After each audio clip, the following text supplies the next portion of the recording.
All minds clear? Hestley family and Uncle Timmy. All right. Anybody else got any names that you would want us to pray for? Just lift them up to the Most High.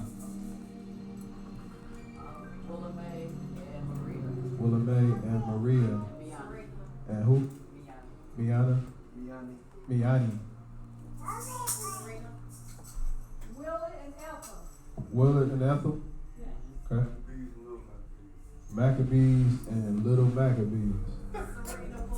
Serena Williams. Brother Zach. Brother Anthony. Keisha. Mimi and baby. One more time. Mimi and her baby. Mimi and her babies. Sister Zakaria. Tyson. Everybody that has a name or a person in mind, we're going to lift them up, as well as everybody that's inside this building and those that are watching on the stream. All right. This is Deuteronomy. This is Deuteronomy or Devarim, chapter 6 and verse 4. Hear, O Yisrael, Yahuwah our Elohim, Yahuwah is one. Shema Yisrael. Shema Yisrael. Yahuwah Eloheinu. Yahuwah Echad. This is Exodus or Shemot, chapter 20 and verse 3. We will have no other mighty ones. Against the Most High. We will not make any carved image. Or any likeness. Of that which is in Shamayim above. Or which is in the earth beneath. Or which is in the waters under the earth. We will not bow down to them, nor serve them. For Yahuwah I am is a jealous end, visiting the wickedness of the fathers on the children, to the third and fourth generations of those that hate him, and showing kindness to thousands of those who love him and keep his commandments. We will not bring the name of Yahuwah to nothing. For Yahuwah will not leave us unpunished, who brings his name to nothing. We will remember the Shabbat day to keep it Kodesh. 6 days we will labor and do all our work. With the 7th day is the Shabbat of Yahuwah. For in 6 days Yahuwah made Shamayim and the earth and the sea and all that is in them. And the rest is the 7th day. Therefore Yahuwah Barak the Shabbat day. We will respect our fathers and our mothers, so that our days alone are upon the earth. We will not murder. We will not commit adultery. We will not steal.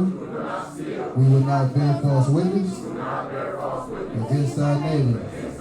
We will not covet anything that is our neighbor's. Father Yah, we come before you, Father, on this day, Father, asking that you would be so kind as to be attentive to our prayer, Father, that you would hear our words, Father, as we stand here, Father, with one voice, on one accord, Father, with one heart, Father, and one people, Father, your people, Father, asking, Father, that you would just allow your word to go forth, Father, uninhibited and without obstacle, Father, so that it may be received with gladness and thanksgiving, Father.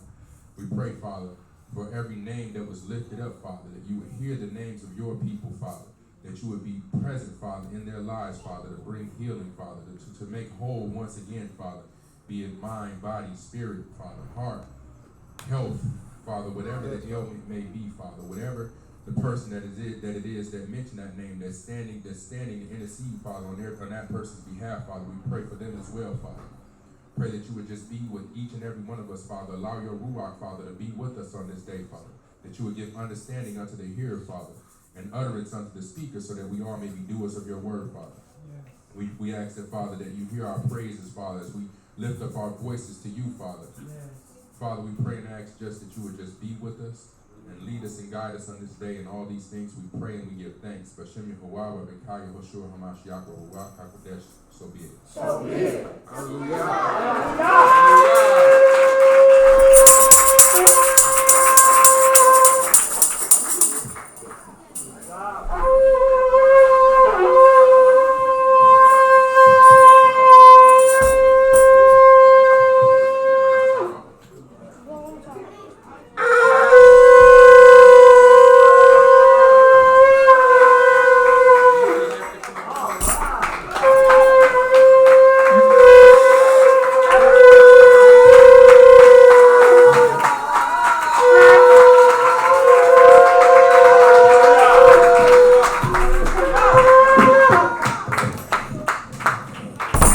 That's what it's about, y'all. Our children, the next generation. You train them up.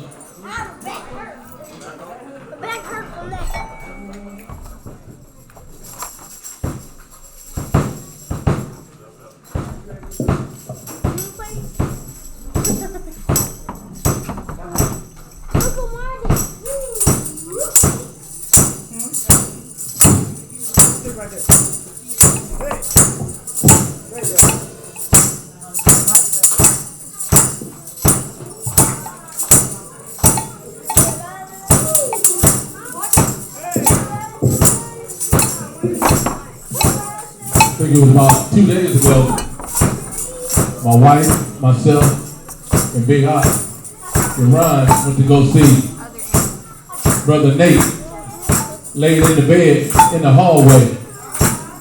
Laid in the bed in the hallway. Laid in the bed in the hallway of the hospital. Brother Nate, wave your hand. Brother Nate is with us. Hallelujah. Hallelujah. And I can imagine Brother Nate probably couldn't say a word. But when you're stricken with pain and sometimes your mind is going here and there, that don't mean you're losing faith, but come on now. You hurt. And I was thinking about it when we left Big Eye. And I should have did it quietly in the hallway, but we know it was already looking at us like, what's all this about? One lady spoke out to Big Eye. I know who you are. I know who you are. Yeah. Yeah. Real tough. But I thought about saying, you probably couldn't think of a word to say. Probably thought of 1,000 words. But when you lose words, you can always go,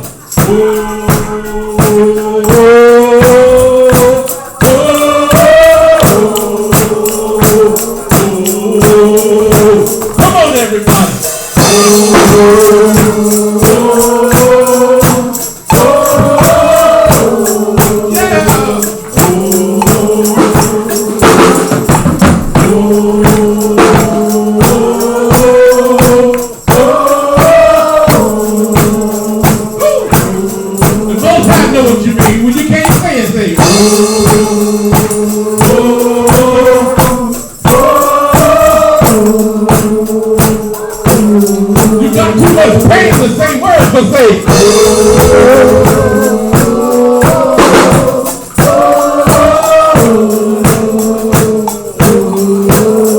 You might have to go to court and say, oh.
Yah is blessing the chosen seed. Just know that he's going to take us up and up and up and up and up and up. I was talking to him and I was just thinking on him. I said, you just keep blessing us every day and every day and every day and every day and every day and every day and every day and every day and every day and every day. When you don't feel like it, he's still Yah every day, every day, every day. Hallelujah. when I get like this, I want to stay in that vein. I'm trying to. Out of your business, right? Most time, what are you saying? What are you saying? Where you want us to go? Sometimes I don't know. But the song we did last week, let's do that again.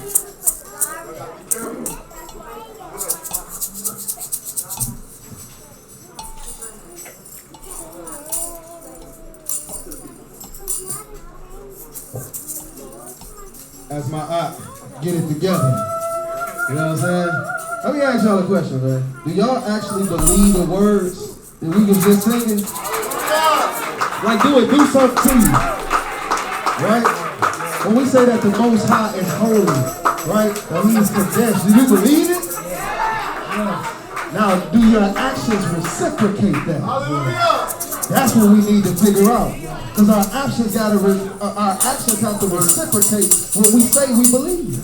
Right? If we believe that the Most High is holy, then we should be what? That's what we gotta be. If we believe that He Kodesh, then we gotta be Kodesh, yeah?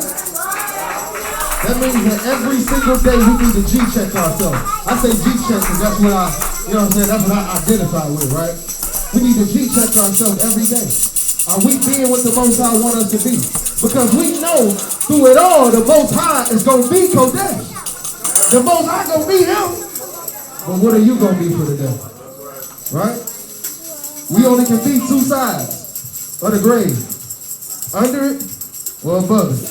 Breathing or not breathing. It's what you do with your breath that dictates where you're going to be at when you stop breathing.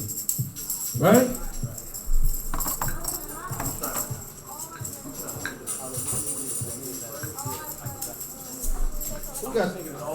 Who got the tune for last week? Hallelujah. I've seen it so much, and I done got here and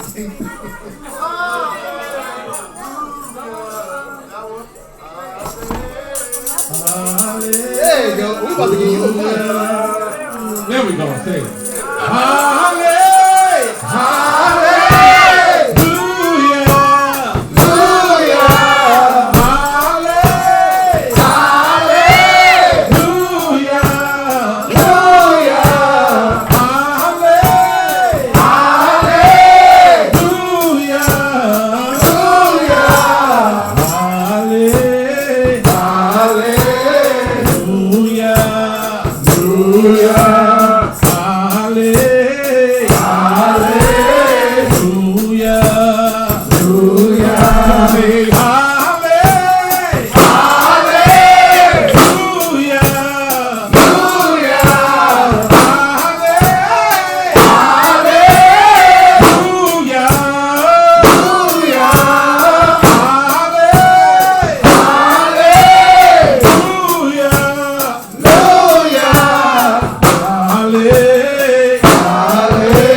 Hallelujah. Why? Why do we sing that? Because death could not hold. He was waiting on y'all. Hold on now. Hold on now. Come on, sing it. Come on now. You are the rhythm king. Is everybody, hallelujah, hallelujah. Yeah, you're one. You have won the victory.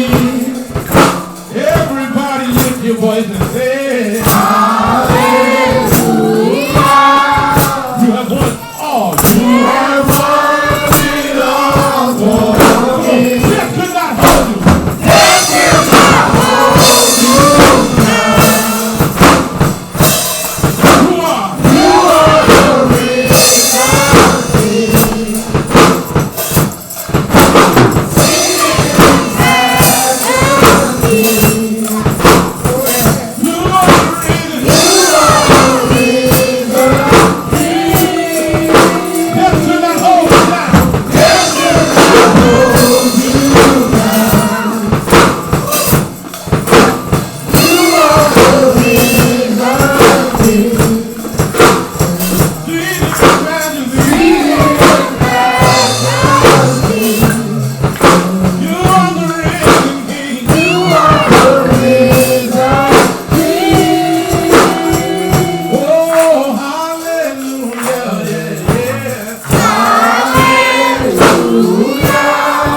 majesty. You are the risen King.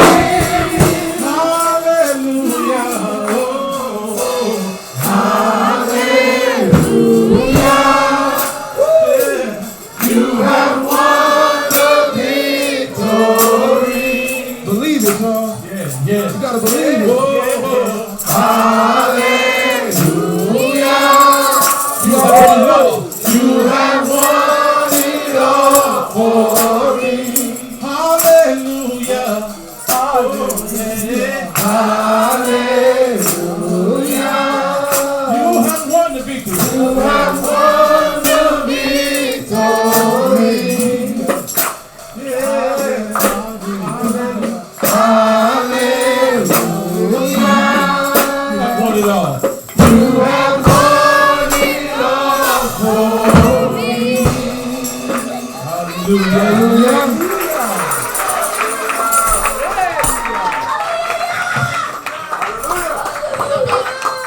Death could not hold him down. Hallelujah. Hallelujah. Death could not hold him down. I imagine death thought he won. Here it is, a person who's trying to conquer. No vital signs, no heartbeat, no blood flowing. Then he put life back in his own self. You think about this. That's why we sing this song with so much compassion. Death could not hold him down. We done lost loved ones. And they still there. In that grave. In that cemetery. Not so. With the most. Not so. Death could not hold him down. You won the victory. That means we in him. That means we won. Hallelujah. Hallelujah. I'm excited to be a winner. I'm not no sad winner. You won $1 million. Oh, thanks. No, thank you. You don't want to hear what Quan says. That's the most humiliating sound. But you are winners. You won the victory. You won the victory. You won the victory. You won. You won. You won. You won. You won. You won. You won. You won. You won. You won. You won. I'm gonna drive it. I'm gonna drive it in. You won. You won it. Hallelujah. Hallelujah. Hallelujah. Get me off this mic. What we doing?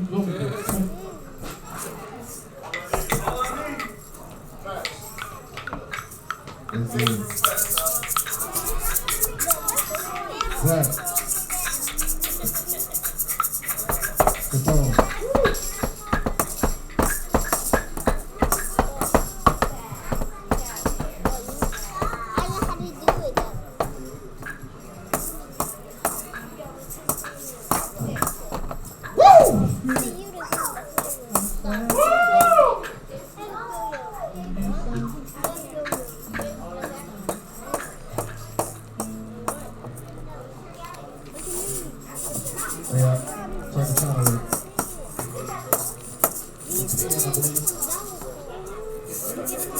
Gotta start it over. I'm again. It's so low, can't hear my friend.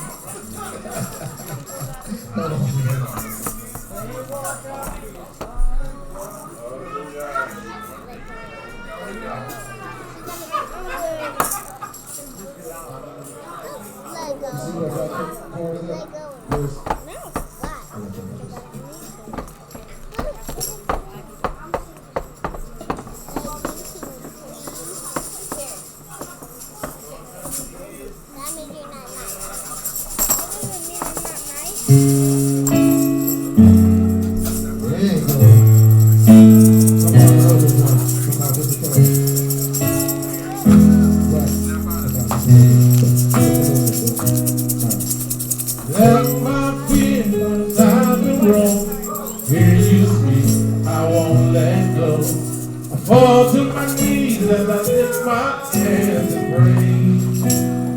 Oh, yeah. God has a reason to be here again. Father's love just draws me in.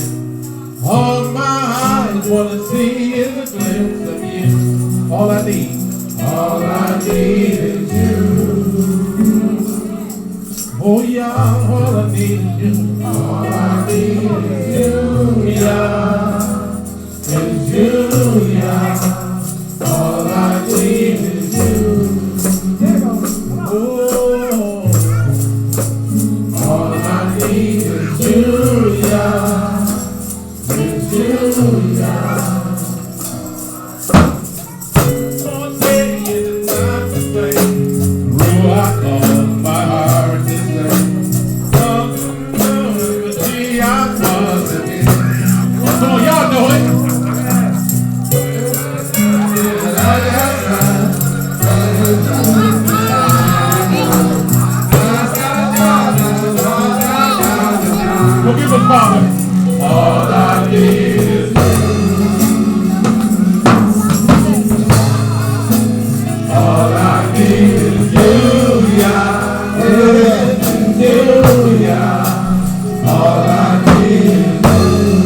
Will be no friends. All I need is you. All you need is a Most High. And God will provide everything that you think you need.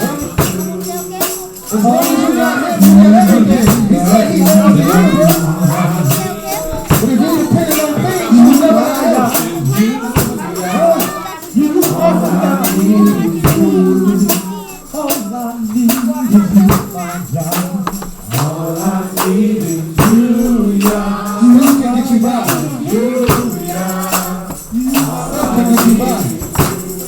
But the Most High keeps you forever.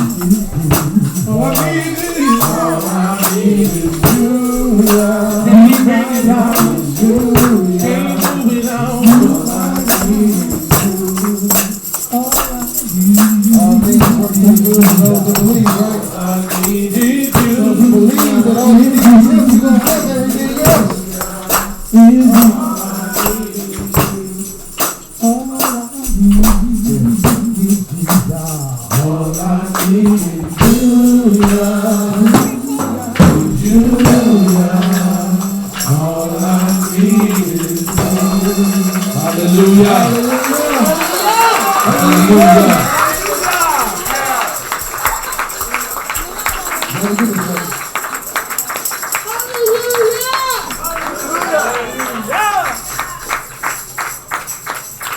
I want to tell somebody this. I don't know who this somebody is.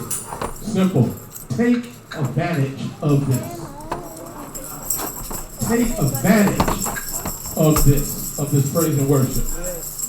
It got nothing to do with me, Travis, Elder. It's simple worship. You know what I'm saying? Somebody really catch this. Brandon, you catching it.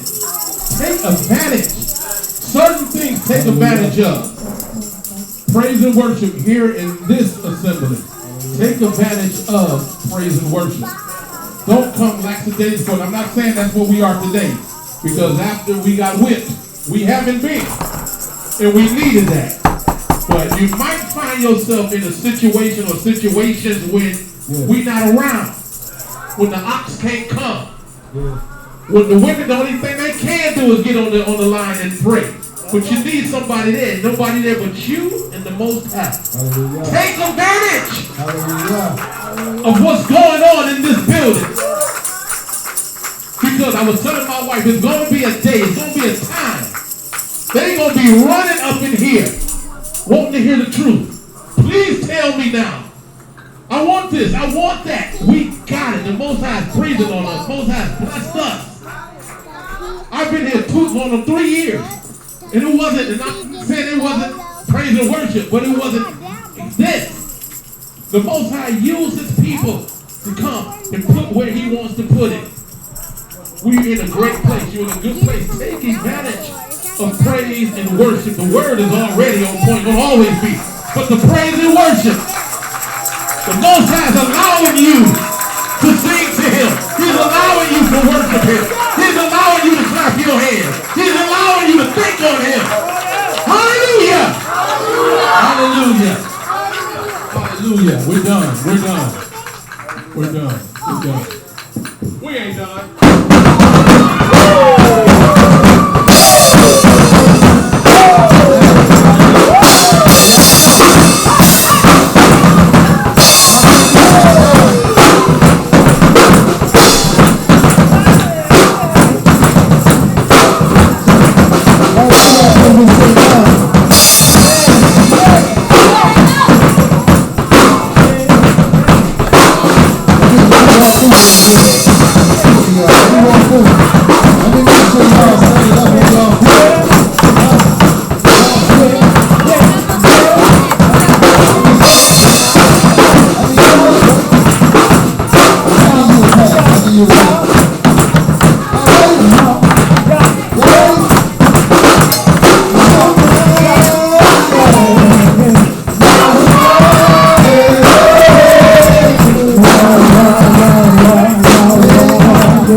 Come on, Lonnie, what's up?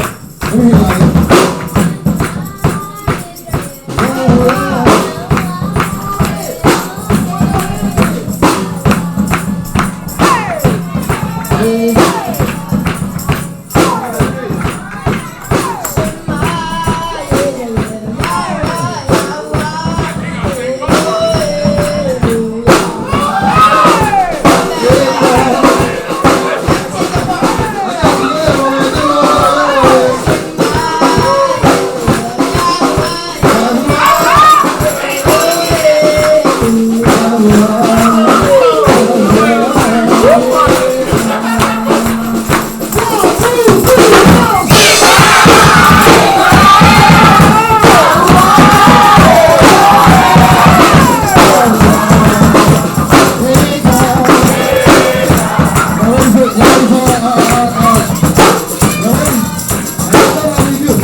So right in the voice, when I need a little bit more, I need the 600 voice.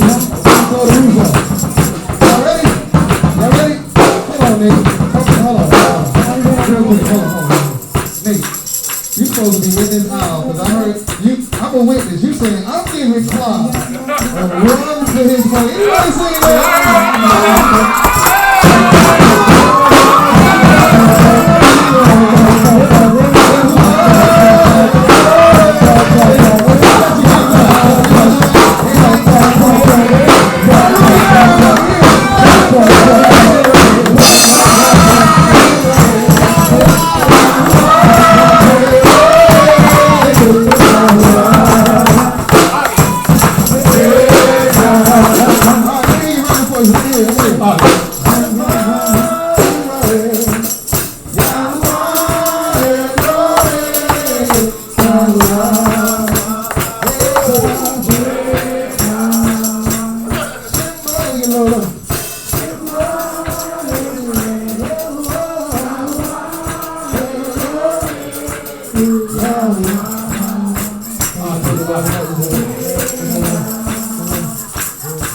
We got some special guests in here that we ain't never heard sing before.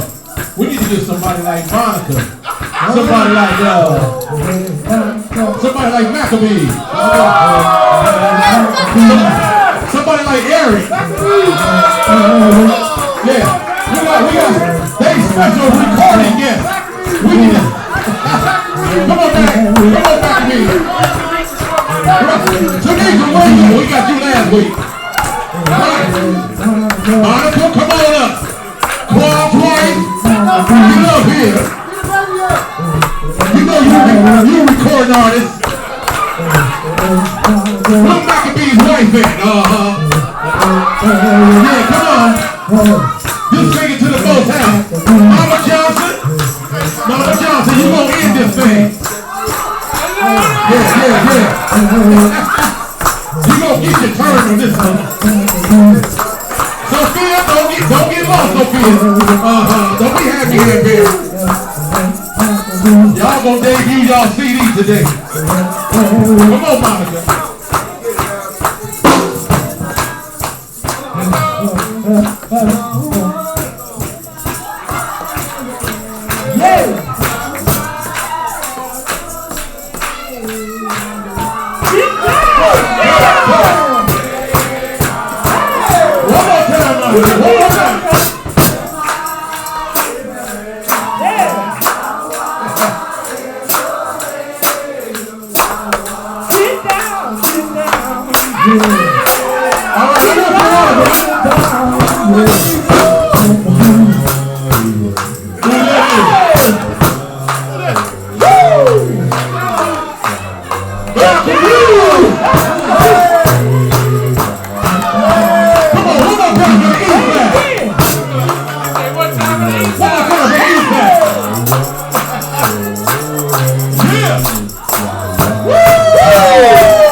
Come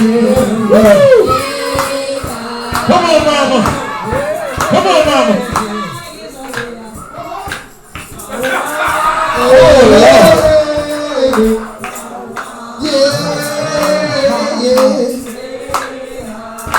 One more time, mama. One more time. Come on, mama.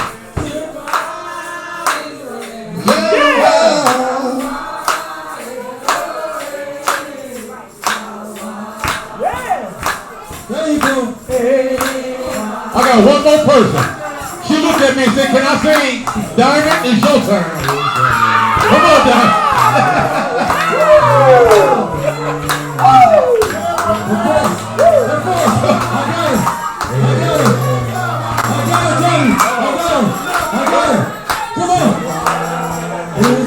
Come on, Diamond. I got one more. I got one more. I got one more. I got one more. Say it, Lord. Sing it, Diamond. Hey. Say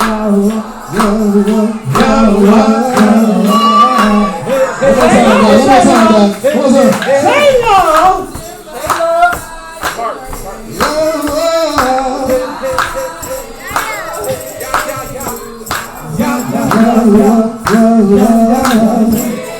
That's a little do that right there.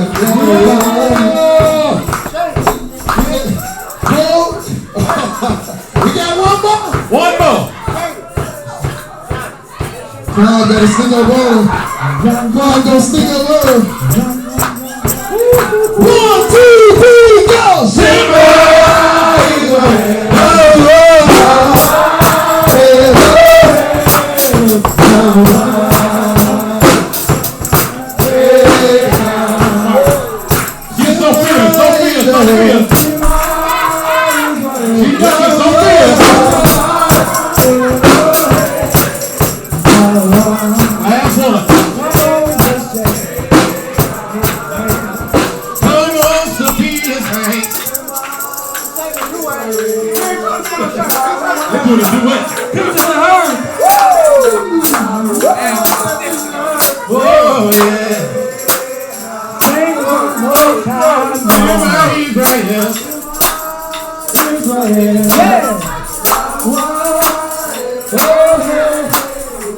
One last person, Alicia. Alicia, come on, Alicia.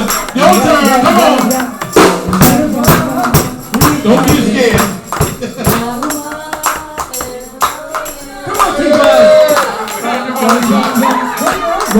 Come on, T-Buzz, let's go. One more time, Alicia. Come on, one more time. Yeah.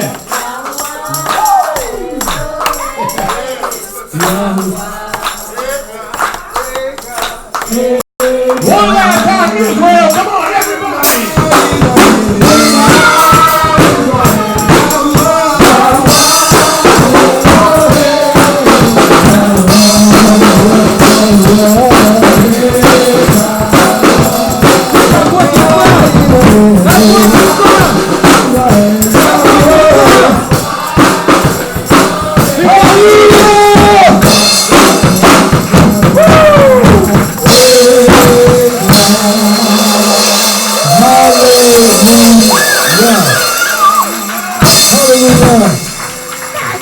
Now that's how you do Shabbat, Israel.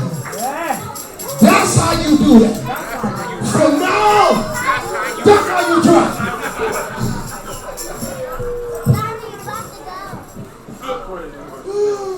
Yes, sir. So that's how you try.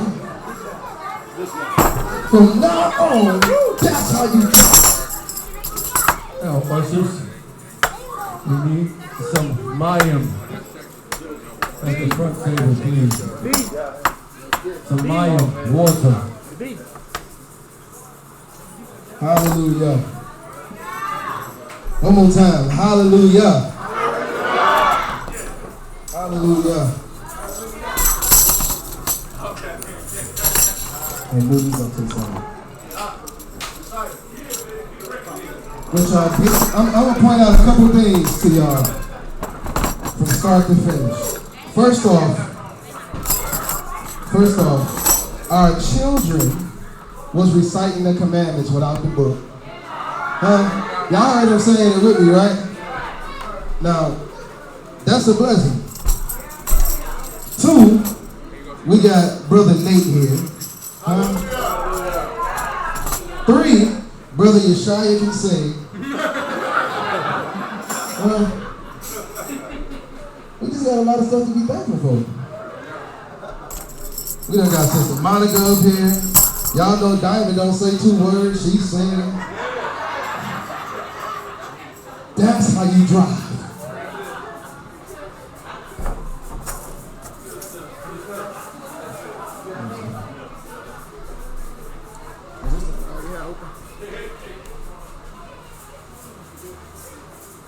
All right.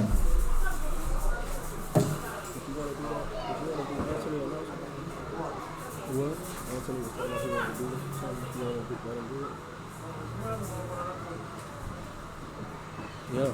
All right, y'all, we got a couple announcements. You know what I'm saying? We forgot to print y'all out a program so y'all can follow along. And we got a couple announcements today. And then we get into the word. All right? Yeah? Y'all good with that? We still got some Shabbat left? That brother said, "Kang. Kang, kang. Kang, kang. Shaka, kang. Kang, kang, kang." Shabbat shalom, everybody. Shabbat shalom. I just wanted to say something to the family. I know a few weeks back, y'all seen, me up here in praise and worship and everything, and then you see me not in praise and worship. I took a seat back for a little bit. I had committed a transgression. I don't want to, go into, too detailed about it, but I just want to, bring it out to let y'all know that's why you don't see me up here.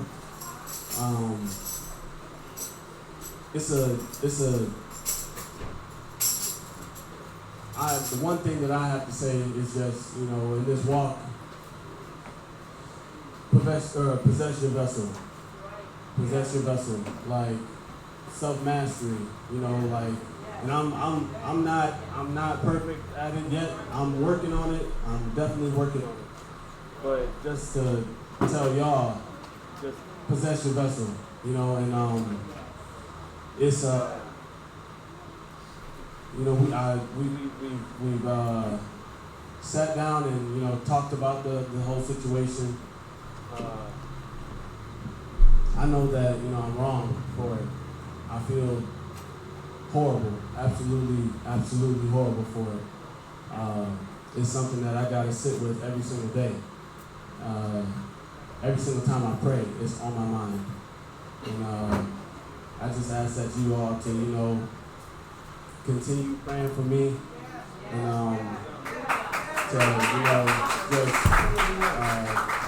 I pray that no one, looks at me, any differently,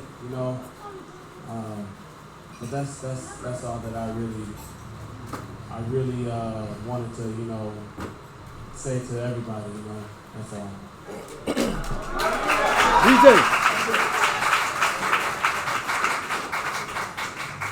Hello.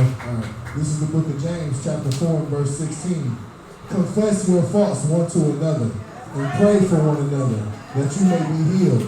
The effectual, fervent prayer of a righteous man availeth much. Hallelujah. We've been dealing with the op, you know what I'm saying, for a minute on this. He will be back up for praise and worship, right? But, as things transpire, you know what I'm saying, certain consequences, you know what I'm saying? I want to say hallelujah for the having the courage, you know what I'm saying, to get up and say this with this thing off his chest, you know what I mean? Hallelujah. Next announcement. I will be going out of town. for about 2 months. Yes. I got a job offer. I couldn't refuse it. Couldn't refuse it.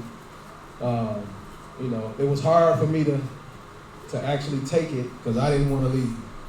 Right? And I talked to B. And you know. You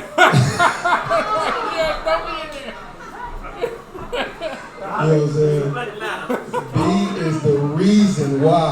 Don't believe that. Don't believe that. That's right. No, man, but it's a great opportunity. It's a great opportunity, not only for my family, but this will open a door for me to open some doors for the brothers here. You know what I'm saying? So, y'all willing, this thing becomes a chosen seed venture. You know what I'm saying? But we got to take the initial sacrifice. Got to make the initial sacrifice. But yeah, so I'm glad we did Shema. We banged out Shema like that. You know what I'm saying? This will be my last Shabbat until I come back. I'll leave tomorrow, so y'all pray for a brother. And, you know, any money y'all want to give, you know, I ain't got my pastor dues in about 8 years, you know what I'm saying? So if y'all, nah, man, but, you know, my prayer's going to be with y'all. And y'all pray for me, you know what I'm saying? Safe travels and all that. So I couldn't put it on the message board. I wanted to say it face to face, you know what I'm saying? So if y'all got stones and all that, you know, you can hit me with them, you know. But I'll be back. I'll be back. Hallelujah. Oh, fellas, we got a meeting right after service, so we can chop it up about some stuff because I won't be here for the men's meeting. So right after, we got a meeting. And that's it. Y'all ready for some work? Hallelujah. Hallelujah. All right. For our next dynamic speaker. I am already here. No worries. He comes all the way. My aunt will be streaming from Cali with his lessons. So I will not be boring you every week. Right? My aunt has his camera. So put a TV screen on the menu. Put a screen on the menu. This is what we got the projector for. So, you know, just like other congregations, you know what I'm saying? Y'all can see me teach. No, that's not. We're not going to do that. Via satellite. Nah, Brother Yeshaya and Brother Maccabees are going to be teaching in my absence.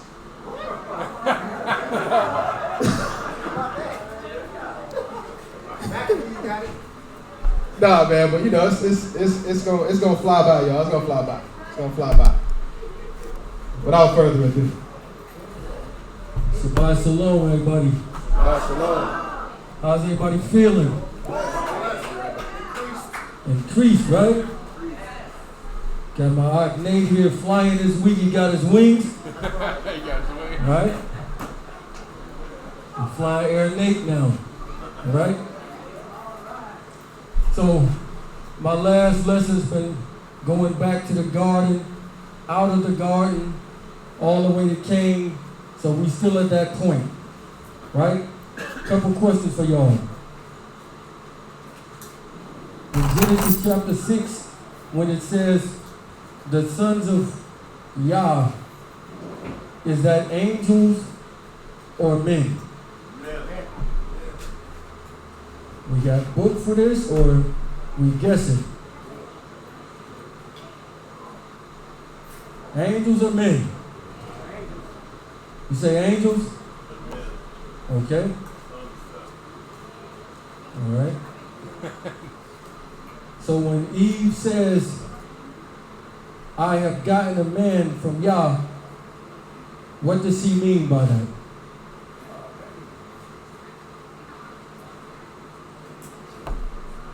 Larry, what'd you say again? Okay.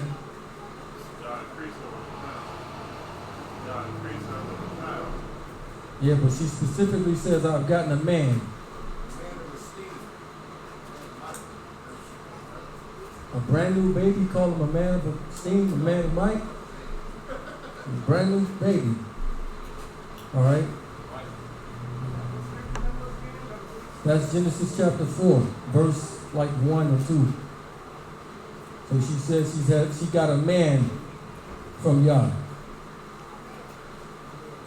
A male? Why would she call him a man? And he's a baby. Okay? In Job chapter 1, where it says the sons of Yah presented themselves before Yah, where does this take place at? Shamaim? Shamaim? 2 Shamaims? Anything else? Where does this take place at? Mountain? Where the mountain at? In the Samaim mountain or? Okay. Anybody else? All right. We're going to read this, and I want y'all to highlight everything that stands out to you as we read this. Get Genesis chapter 6, verse 1. Can we put away our highlighters at the Christian church? This is Genesis of Bereshit chapter 6 and verse 1. Now some may say, this ain't a salvation issue. Nobody don't need to know this, right? But Mashiach specifically referenced the times of the end back to this, right? Yeah. He said, for as it was in the days of Noah, so shall it be when the Son of Man returns, right? So it's kind of is important to know what happened back here. Read. And it came to pass, when men began to multiply on the face of the earth, and the daughters were born unto them, that the sons of Elohim saw the daughters of men, that they were fair. That they were what? That they were fair. That they were fair. So I want y'all to highlight or look at everything that sticks out to you in this. Read. And they took them wives of all which they chose. And Yahuwah said, my Ruach shall not always strive with man. With who? With man. So he said, my Ruach will not always fight with man. Read. For that he also is flesh. He's what? He also is flesh. Read on. Yet his days shall be 120 years. There were giants in the earth in those days, and also after that. So the giants is in the earth right there, and then he said they are after this. Giants here, and also after this. Read. There were giants in the earth in those days, and also after that, when the sons of Elohim came in unto the daughters of men, and they bare them children, the same became mighty men. They became what? Mighty men. Mighty men. What does that mean, mighty men? Intergalactic warriors. Anybody, what is that, a mighty man? Strong, powerful, like a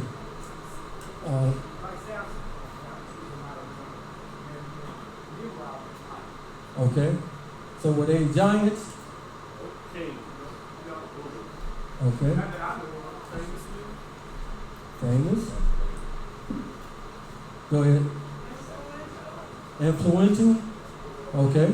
I like that. Read on.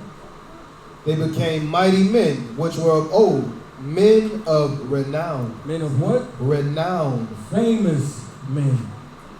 So remember, whatever is taking place back here is going to be at the end. Right? Mm-hmm. Let me ask y'all something. How does a giant sound when he walks?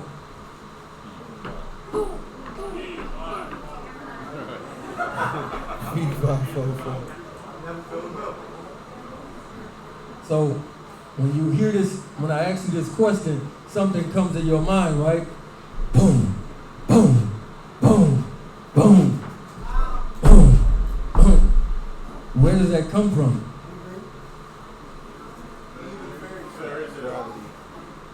Because we ain't never seen an actual 50-foot person, right? But we got this in our minds. Go ahead.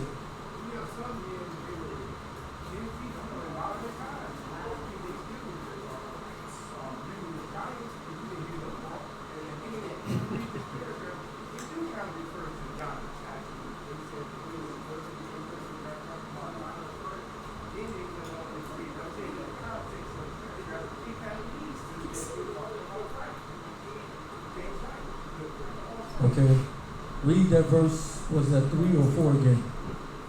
I'll read verse 3 and 4. No, I'll read verse 2 to 4. That the sons of Elohim saw the daughters of men, that they were fair, and they took them wives of all which they chose. And Yahuwah said, my Ruach shall not always strive with man. With who? With man. Read. For that he also is flesh. He's Ruach. He is flesh. Okay, read. Yet his days shall be 120 years. There were giants in the earth in those days. It sounds like it's something switched. But read on. There were giants in the earth in those days, and also after that, when the sons of Elohim came in unto the daughters of men, and they bare them children, the same became mighty men. They did what? The same became mighty men. Read on. Which were of old men of renown. Go ahead. And Elohim saw the wickedness of man. Wickedness of who? Of man. Of man. Read. Was great in the earth, and that every indignation of the thoughts of his heart, imagination, was only evil continually. And it had repented Yahuwah that he had made man. Made who? Made man on the earth. Go ahead. And it grieved him at his heart. And Yahuwah said, I will destroy man. Who? Man. Read on. Whom I have created from the face of the earth. Both man and beast, and the creeping thing, and the fowls of the air, for they repent me that I have made them. Jump down to verse 11. Verse 11. The earth also was corrupt before Elohim. Where was it corrupt? Before Elohim. Go ahead. And the earth was filled with violence. What was filled with violence? The earth. Go ahead. And Elohim looked upon the earth, and behold, it was corrupt, for all flesh had corrupted his way upon the earth. And Elohim said unto Noah, the end of all flesh, the end of all, the end of all flesh is come before me. The earth is filled with violence through them. And behold, I will destroy them with the earth. Okay, we're going to stop right there. So, did y'all highlight or point out everything that stood out to you? What's some things that stood out to you in these passages? When you answer, talk with your big voice. Big voice. Mention what a lot? Flesh. Flesh a lot. Okay. Go ahead.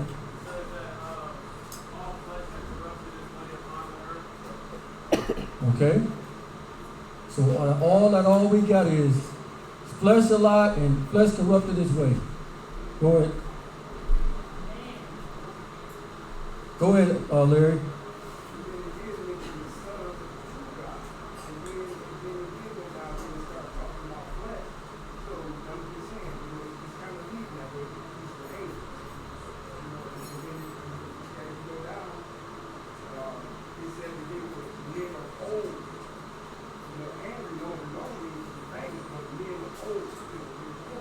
Okay. Okay.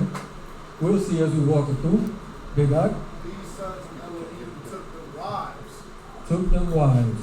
Very specific grace, according to Mashiach's words, angels are not given their Okay. Sister Cynthia, I know you had your hands up. On verse 4, it says, there were giants in the earth in those days, and also after that, when the sons of Elohim came in unto the daughters of men. If I'm being specific, looking at it specifically, that's not connecting giants and the sons of Elohim coming into the daughters of men. The only thing that it technically seems to connect is these two things were overlapping in time. Okay. That there were giants in the earth in those days. Mm-hmm. So I'm stressing, I'm seeing those days. Right. And also after that. When the sons of Elohim came into the daughters of men, so they happened at the same time. Mm-hmm. Just like just to humanize it, it's like when a certain president was president, my husband James married me.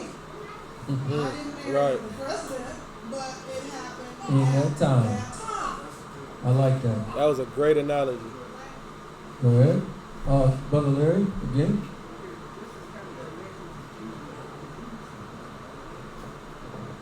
Well, this whole thing is kind of connected into to Jude when it speaks about these angels. They foretook their proper dwelling. Real quick. He said what stood out to you. We're gonna get to that.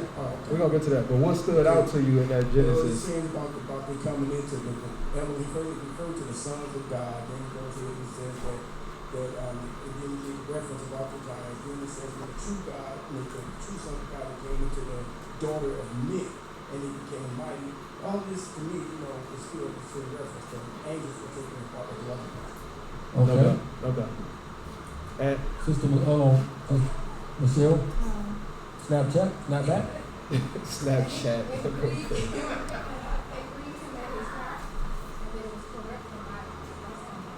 Grieved him at his heart. They were corrupt and violent.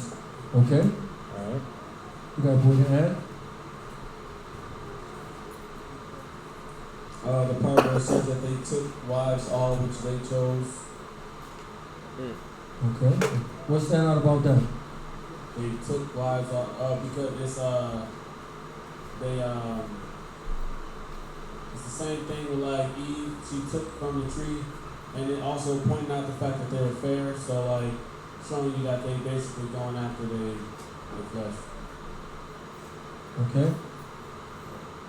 So one more time before we get into this. If you believe that you got something I can do? Go ahead. What stood out to me was the fact that it said the sons of Elohim, but then they dropped down and said that it was wickedness was great on the earth and every good man, like basically like they all were sinners. Okay. So it referred to them as sons of Elohim, but it was saying like it was nothing but sin on the earth. Okay. So before we get into it, the Sons of Yah, angels, everybody that think angels, put your hands up. Be honest. We all family in here. You think it's angels? Okay, I've got his hands up. If you think these are men, put your hands up. If you indifferent, put your hand up. Right, if you don't really know. Okay. Alright, there we go. That covered the whole room. I like that. Look, teach me. You hear me? I don't know. All right. Let's get into it. Let's go to Genesis chapter 4 and verse 1. Bereshit, chapter 4 and verse 1. And Adam knew Eve his wife, and she conceived and bare Cain. And did what? And bare Cain. Normally when they get to a person that says, and they conceived and they bear a son, but this don't say they bear a son. This says, bear Cain, and give him his name right away. Read. She conceived and bare Cain, and said, I have gotten a man. I have got what? I have gotten a man. So she just has a newborn baby and says, I have gotten a man from Yah. Does that sound strange to you? Or is that normal? Somebody just have a newborn baby and they say, I got a man from Yah. All right, we got to find out why. Go ahead.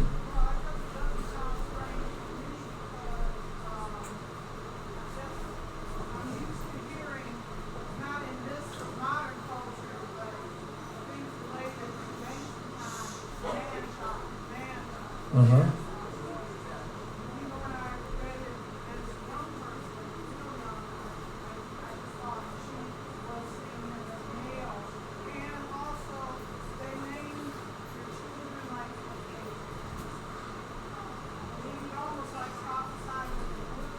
Uh-huh. So can we show anybody else in the scriptures as a baby being referred to as a man when they are first born?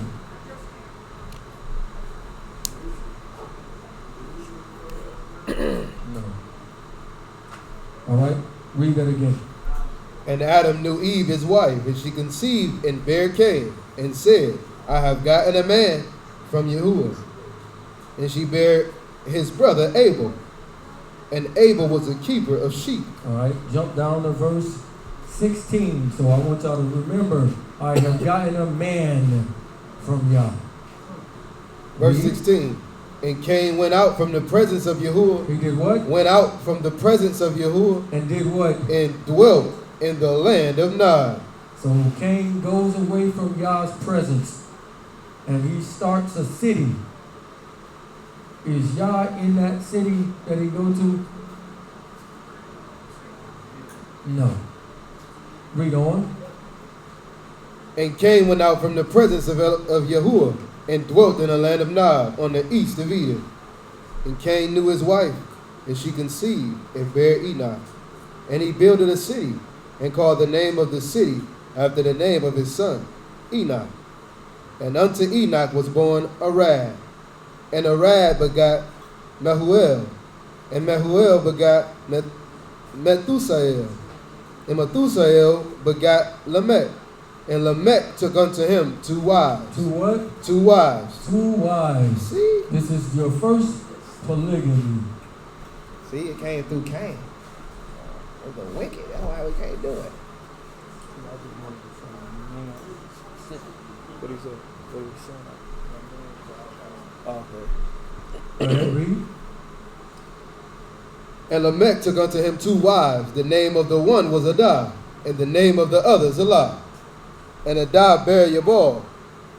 He was the father of such as dwell in tents, and of such as have cattle. Go ahead. And his brother's name was Yubal. He was the father of such as handle the harp and organ. Do what? As such as handle the harp and organ. So this is your music. First mention of music. Music usually controls mood and things, right? All right. Read. And Zillah. She also bare Tubal Cain, an instructor of every artificer. Of what? Of every artificer. So they was dealing with metals, things of that nature. Read. And brass and iron. And the sister of Tubal Cain was Naamah. And Lamech said unto his wives, Adah and Zillah, hear my voice, you wives of Lamech. This is a poem. Read. Hearken unto my speech, for I have slain a man to my wounding. I did what? I have slain a man to my wounding. So he has killed somebody, just like his forefather, which is Cain, killed somebody, right? So we have 2 murderers from Cain's line so far. We have music coming from them, right? And working with metals coming from them. City life. Read. Hearken unto my voice, for I have slain a man to my wounding, and a young man to my hurt. If Cain shall be avenged 7-fold, truly Lamech 70 and 7-fold. And Adam knew his wife again, and she bare a son. And she bare what? And she bare a son. And she bare a man. And she bare a son. Wow, right here it says that she bare a son. But in the other one it said she got a man. Walk with me. Yeah. We'll figure it out soon. First, polygamy, and we know that Cain was a lawless dude. Give me 1 John chapter 3, verse 12.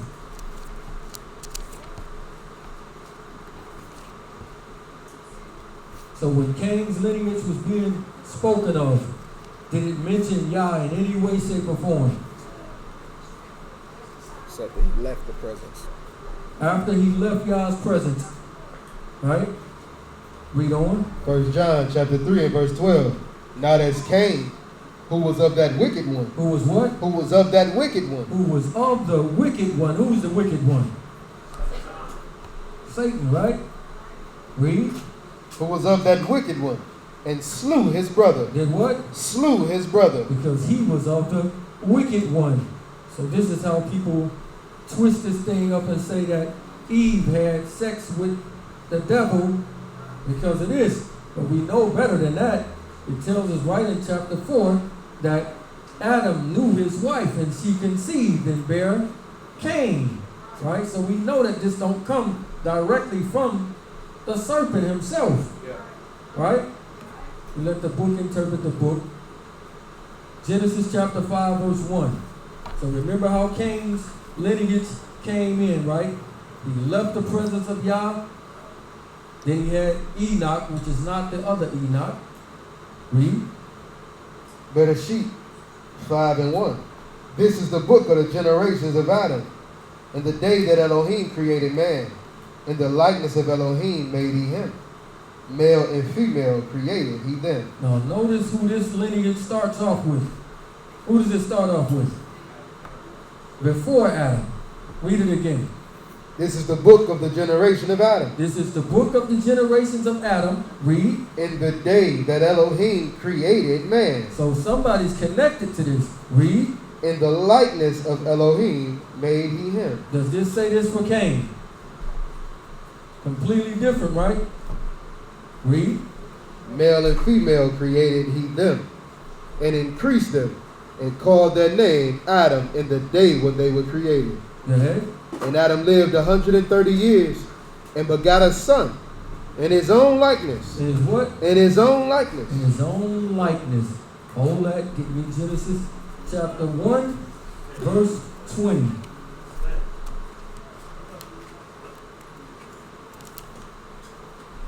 Bereshit chapter 1, verse 20.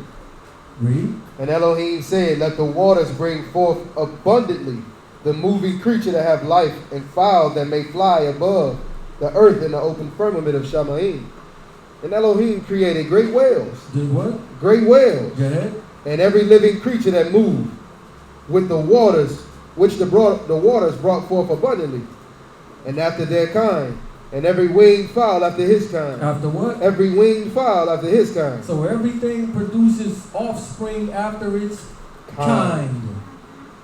Pay attention to that. Everything produces offspring after its own kind. Read. Elohim saw that it was good. And Elohim blessed them, saying, be fruitful and multiply. Do what? Be fruitful and multiply. This is a commandment to be fruitful and multiply. Read. And fill the waters and the seas, and let fowl multiply in the earth. And the evening and the morning were the fifth day. And Elohim said, let the earth bring forth the living creature after his kind. After its kind. So everything is after its own kind. Is angels made after Yah's likeness? Not a trick. Straightforward question. Read on. And creeping thing and beast of the earth after his kind, and it was so. And Elohim made the beast of the earth after his kind, and cattle after their kind. So everything is made after its own kind. Read. And everything that creep upon the earth after his kind. And Elohim saw that it was good. You saw what? Saw that it was good. Saw that it was good. So, from Cain's line to Adam's line. Which line does Mashiach come from? Adam's line, right? Keep that in mind. Why didn't he come from Cain's line?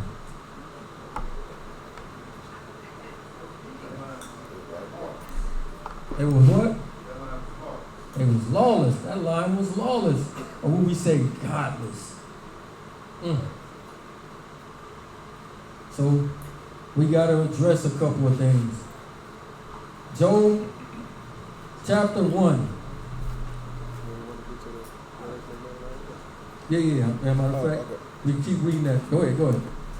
Verse 25. Verse 26. And Elohim said, let us make man in our image. Let us do what? Let us make man in our image. So again, can we find anywhere that angels are made or created in his image? If somebody got a book for that, please get it to me. Wow. I would like to see it. It may be, but I don't know. Go ahead.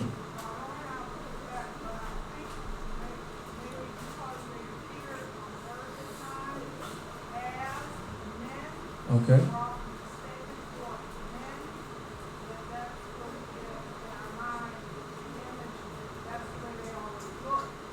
Okay. Got you. Read that one more time, man. And Elohim said, let us make man in our image. Do what? Let us make man in our image. Let us make man in our image. After our likeness. Let them have dominion over the fish of the sea, over the fowl of the air, over the cattle, and over all the earth, and over every creeping thing that creep upon the earth. Over everything that creeps upon the earth. All this is about the earth and things on the earth. So now we got to address Job chapter 1, verse 6. So I asked this earlier, where did this take place at? Said that this took place in the Shamayim, right?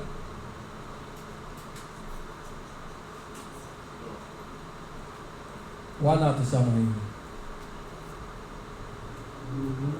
So if you answer it, I need book from you. If you answer, I need book from you. No guessing. In Job chapter 1, which we're about to read, when it says that the sons of Yah came to present themselves before Yah. This is thought to be the Shamayim. I'm asking, is this Shamayim or the earth? If you say it's the earth, I need book for it. Or it's just guessing. Is it heaven? Okay. Go ahead.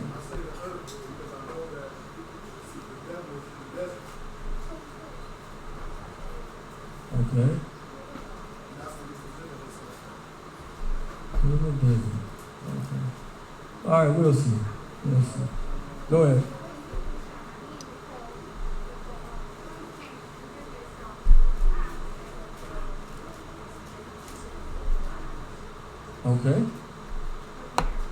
Okay, let's go and address it.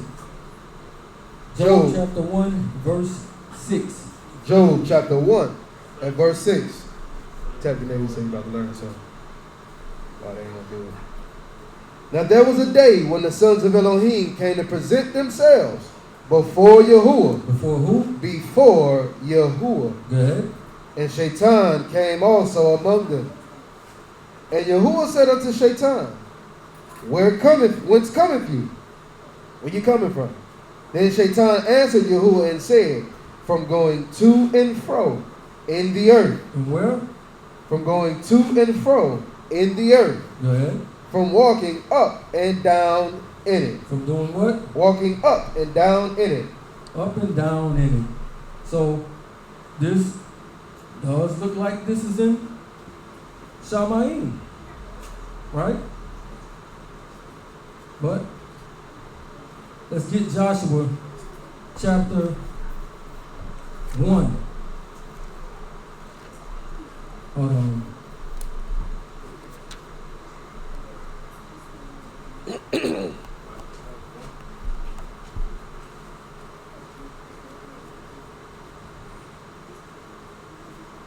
One moment. No, my bad. Joshua chapter 24, verse 1. So we let the book interpret the book. Joshua chapter 24 and verse 1. Joshua 24, verse 1. And Joshua gathered all the tribes of Israel to Shechem, and called for the elders of Israel, and for their heads, and for their judges, and for their officers. And they presented themselves before Elohim. They did what? Presented themselves before Elohim. Is this in the Shamayim? But they present themselves before Yah. Yeah. Exactly like it says in Job, right?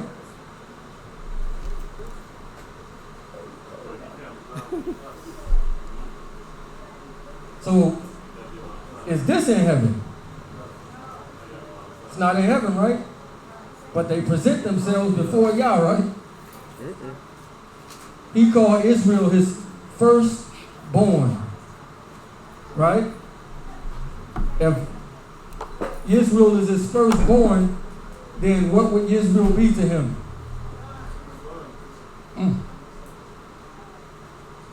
Let's walk it through. I told y'all to tap y'all neighbor. Y'all ain't want to do it. And now you just go through it without being tapped. Let's go back to Job chapter 1. Job chapter 1. Pick it up at verse 7. At verse 7. And Yahuwah said unto Shaitan, Whence cometh you? Then Shaitan answered Yahuwah and said, From going to and fro in the earth, and from walking up and down in it. And Yahuwah said unto Shaitan, Have you considered my servant Job? Jump down to verse 12. Verse 12. And Yahuwah said unto Shaitan, Behold, all that he have is in your power. Only upon himself put not forth your hand. So Shaitan went forth from the presence of Yahuwah. So right here it says Satan went forth from the presence of Yah. Can we see this anywhere else? Somebody going from the presence of Yah? Cain. Wow, it calls Cain of the wicked one, right? Let's go there. Genesis chapter 4, verse 16.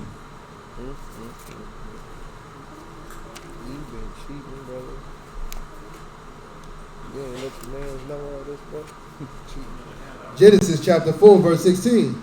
And Cain went out from the presence of Yahuwah. Wow, it's the same thing. They went from the presence of him. So we can't say that Joshua and them presented themselves before Yah. That was on earth. So where was Yah tabernacle at? He came down in it all the time, right? In the smoke. So the children of Israel used to come to him to present themselves. You don't got to go to heaven to present yourself before him at this time. But we're going to keep walking it. Whew. So, bring it out. Another place. 2 Peter chapter 2.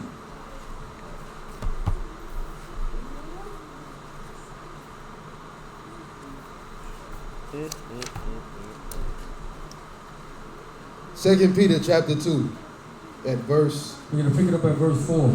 Verse 4. For if Elohim spared not the angels that sinned. That did what? If Elohim spared not the angels that sinned. Read.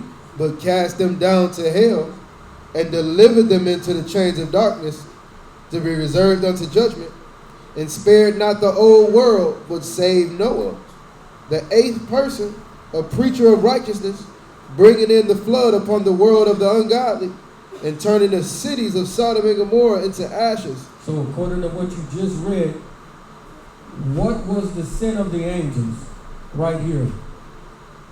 Read that one more time. For if Elohim spared not the angels that sinned, but cast them down to hell, and delivered them into chains of darkness, to be reserved unto judgment. Go ahead. And spared not the old world, but saved Noah, the 8th person, a preacher of righteousness, bringing the flood upon the world of the ungodly, Go ahead. and turning the cities of Sodom and Gomorrah into ashes, condemned them with an overthrow. Did what? Condemned them with an overthrow. So again, according to what we're reading right now, what was the sin of the angels? They what? Okay. Go ahead, Larry.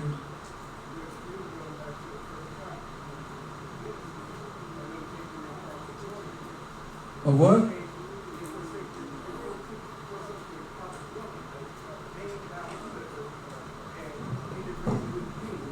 Where?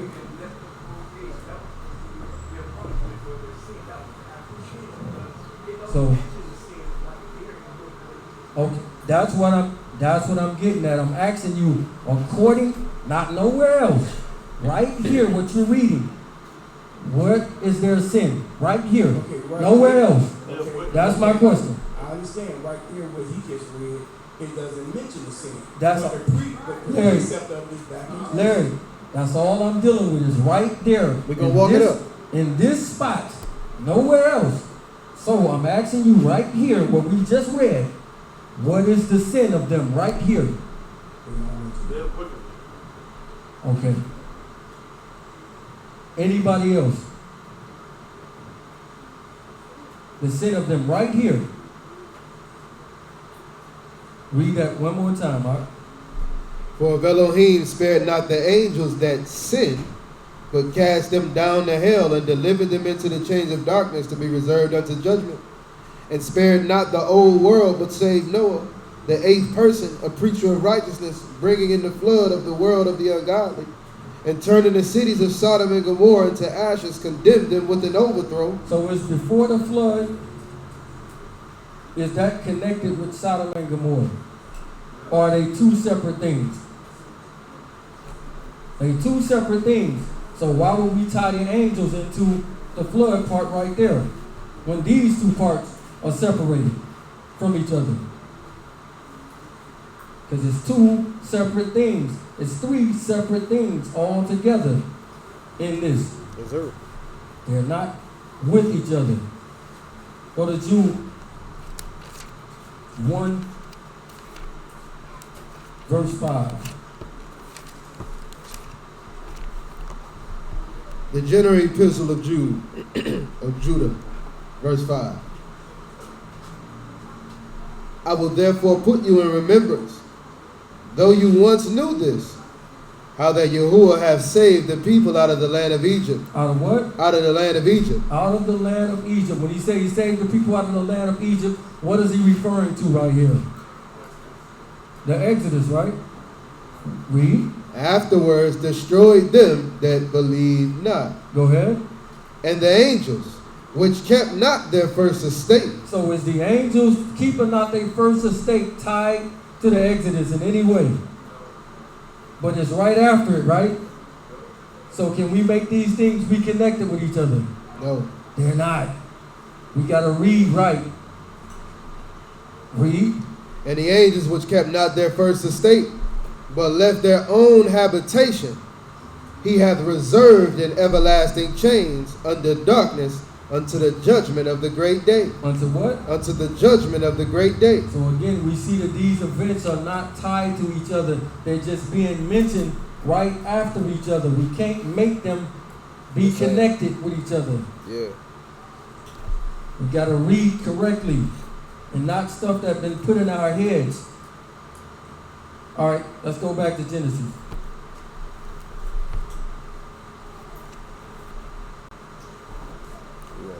Genesis chapter 6, 1 to 4. Genesis chapter 6 and verse 1. And it came to pass when men began to multiply on the face of the earth, the daughters were born unto them, that the sons of Elohim saw the daughters of men, that they were fair, and they took them wives of all which they chose. And Yahuwah said, my Ruach shall not always strive with man. With who? With man. My Ruach shall not always strive with man. They ask y'all a question. Who's greater, angels or men?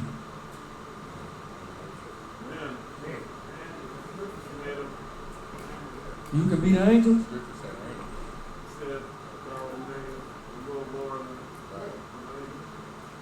Yeah. Oh, he made it. Okay. Go ahead.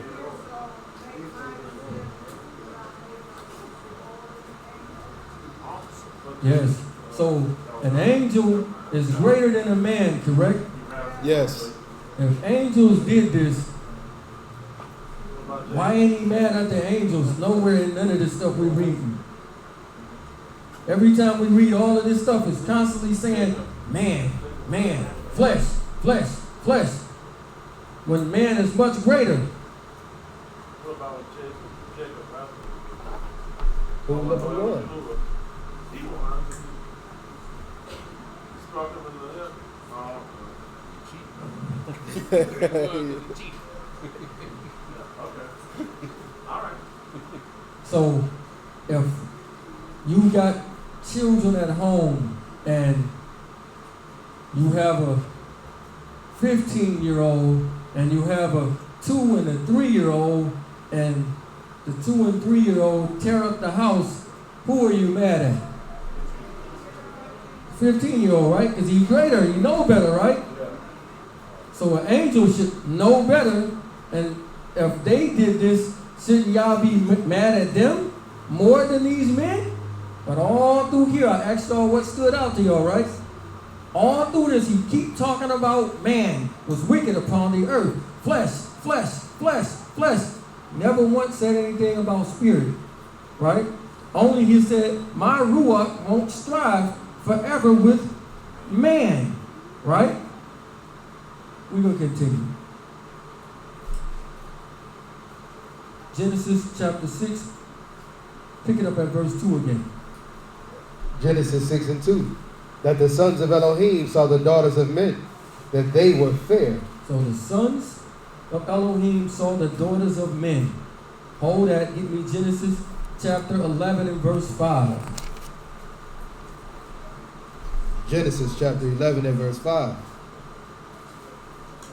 And Yahuwah came down to see the city, and the tower which the children of men builded. Who built it? The children of men builded. So now it calls them the children of men. Let me ask y'all something. Do you think Shem had anything to do with building this tower? Huh?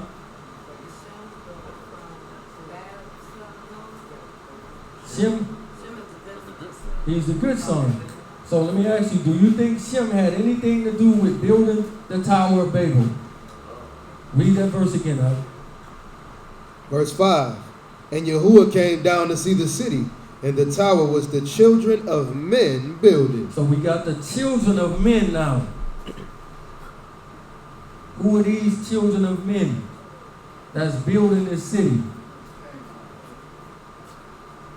Whose sons? Wait a minute. Everybody from Cain died. This is after the flood. Boom. Ham's people. Nimrod was the king of this thing. Who come from Ham? Who else? Should stand out in your mind right now. The who? The Canaanites come from these people. Who did he tell us not to marry with? The Canaanites, right? All of them came from who? Ham. From Ham, from the Canaanites. Go ahead. Can't hear you.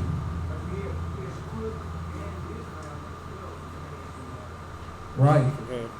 But there's somebody he specifically said, do not marry these people. Specific group of people. Don't mess with these people. We're going to find out. What about the Israelites? Hebrews chapter 1, verse 5.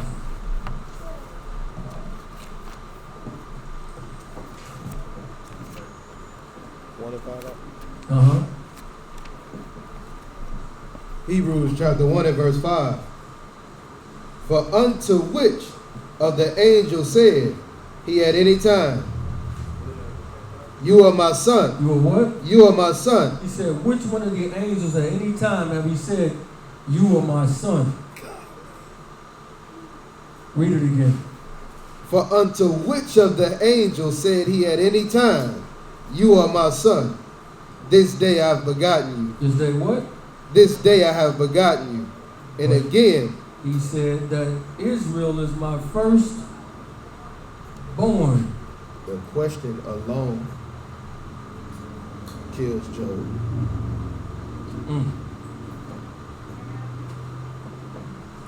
You said say it again? That's Hebrews chapter 1 and verse 5. Verse 5. I said the question alone kills the whole Job thing. It says the sons of Elohim presented themselves. So to call them angels, when he said, to which of the angels have you heard me call son? That kind of like X them out.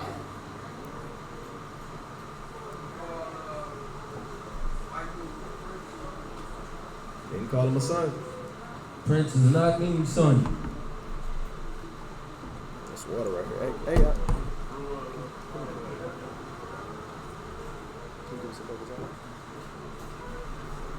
go ahead, Larry.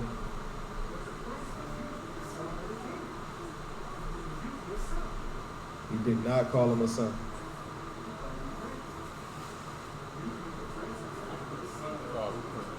Said, talking about Michael.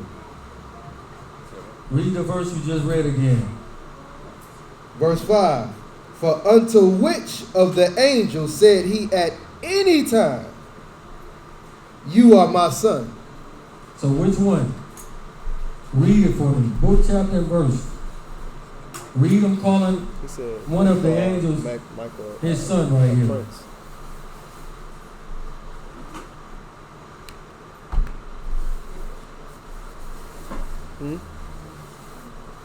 There ain't no angel. Okay? So when y'all get it, Man. get at me. Read on. Verse 6. Again, when he bring in the first begotten into the world, he said, and let the angels of Elohim worship him. Let who? The angels of Elohim worship him. Call them angels for what they are. Right? But remember, sons. Cain wasn't counted as a son of Yah no more because he was wicked. It calls him the son of the wicked one. Right? Yeah. But we know that his father and mother was Adam and Eve. All right? Galatians chapter 3:26.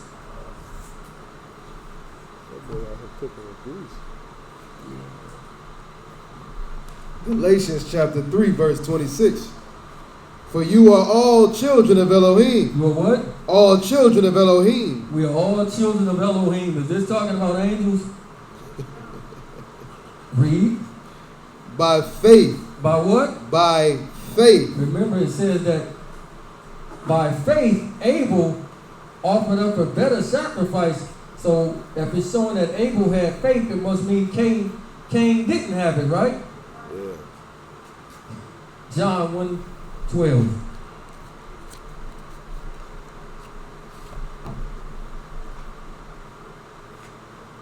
John or Yochanan 1:12.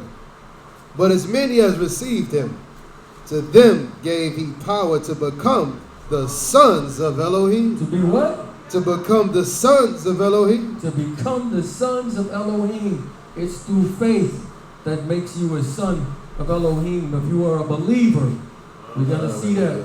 Romans chapter 8 verse 14. Romans chapter 8, 14. Romans 8 and 14. For as many of you as are led by the Ruach of Elohim, By what? by the Ruach of Elohim, Read. they are the sons of Elohim. They are what? The sons of Elohim. This ain't angels is talking about. These are men. I know what they saying. You just in that New Testament. You just out the New Testament. I got you. I knew you was thinking it. Hosea chapter 1, verse 10.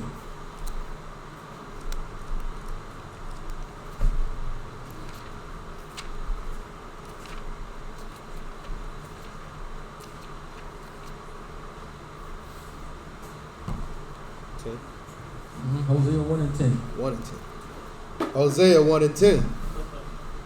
The word of Yahuwah came unto Hosea, the son of Beeri, in the days of Uzziah, Jotham, Ahaz, and Hezekiah, kings of Judah, and in the days of Jeroboam, the son of Joash, king of Israel. Hold on, wait.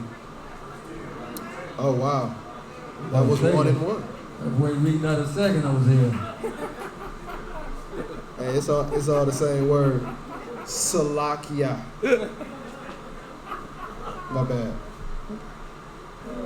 That was first Hosea. Alright. Hosea 1 and 10. Yet the number of the children of Israel shall be as the sand of the sea, which cannot be measured nor numbered. And it shall come to pass that in the place where it is said unto them, you are not my people, there it shall be said unto them, you are the sons of the living Elohim. These are people again, right? All these are showing people being him. When Yah speaks of angels, he lets you know I'm talking about angels. Genesis chapter 19, verse 1. Make it plain,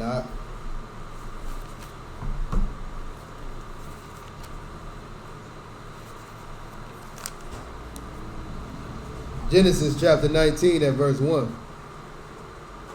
And there came two angels. There came what? There came two angels. The sons of God. There came two angels. The sons of God. There came two angels. He lets you know he's talking about angels. Up front, so you don't make folly. You don't come up with crazy doctrines. It's no mistaking who this is, right? Yes, sir. Read it one more time. And there came two angels to Sodom at evening. And Lot sat in the gate of Sodom. He came two angels. Jump down to verse 15. Verse 15. And when the morning arose, then the angels hastened Lot. Then who? The angels. Then the two sons of God. Then the angels. Then the angels. It lets you know it's speaking of angels off the rip. It's no mistaking. Judges chapter 2, verse 1. Judges 2 and 1. And an angel of Yahuwah came up from Gilgal to Bochim. Who came up from Gilgal? An angel of Yahuwah came up from Gilgal to Bochim. Now we know that this is Mashiach, but it lets you know in this time he's called an angel or a messenger. Right? So again, who's greater, angel or man? Psalms chapter 8.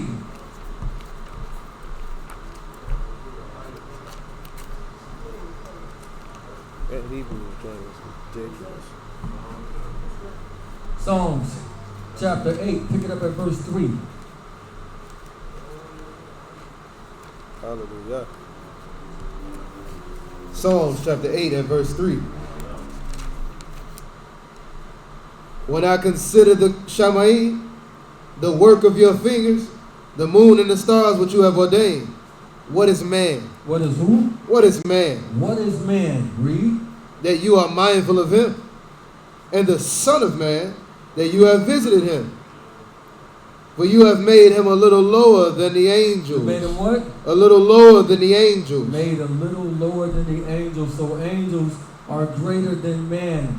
So Yah should be more mad at the angels for coming down and sleeping with women than he should be at men. If this was actually the case. Yeah. If we read it for what it is, without no fables in our mind, without TV, without some other book outside of the scriptures. Read it one more time. When I consider the Shamaim, the work of your finger, the moon and the stars which you have ordained, what is man, that you are mindful of him, and the Son of Man whom you visit him? For you have made him a little lower than the angels, and have crowned him with the esteem and honor. You made him to have dominion over the works of your hands. Over what? The works of your hands. This is going back to Adam. He gives dominion over everything. Read. You have put all things under his feet. All what? All things under his feet. All things under his feet. So remember, let's get back. Genesis chapter 4. One more time. Verse 16. Genesis chapter 4, verse 16. And Cain went out from the presence of Yahuwah and dwelt in the land of Nod on the east of Eden. He went from the presence of Yah. He went and started a Yahless society. No Yah got anything to do with this city that he's building. Right? And it's in the east. It's a place in the east that has nothing to do with Yah. He's banned in this place that's in the east. But if you get found reading the Bible, your head is off. Have nothing to do with Yah.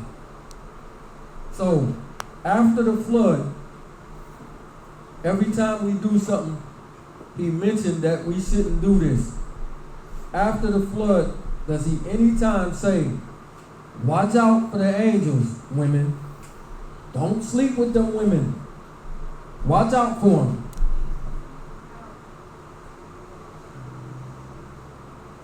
Anybody? Larry, you got anything?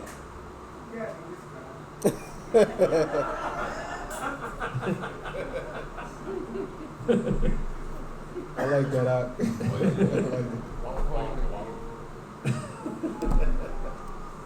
Hey. Cut that out. So he tell you, anytime you do something, don't do this. Because this is what you was doing that got you in trouble in the first place. Yeah. Right?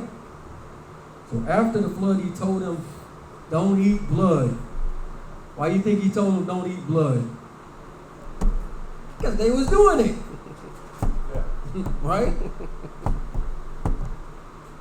He should have warned us, watch out for them angels, they'll get you.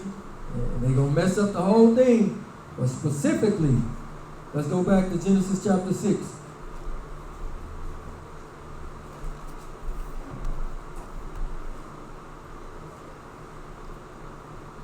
Pick it up at verse 1 again. Genesis chapter 6 and verse 1.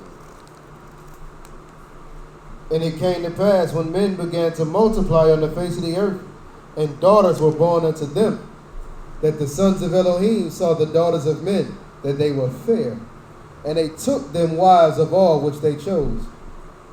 And Yahuwah said, my ruach shall not always strive with man, for that he also is flesh. He is what? Also is flesh. He is also flesh. Read. Yet his days shall be 120 years. There were giants in the earth in those days. There were what? There were giants in the earth in those days. So this word that's used for this giant is H5307. It's used in the scriptures only 2 times. Where else y'all think it's at?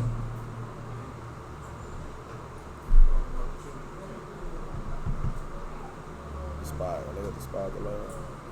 Anybody?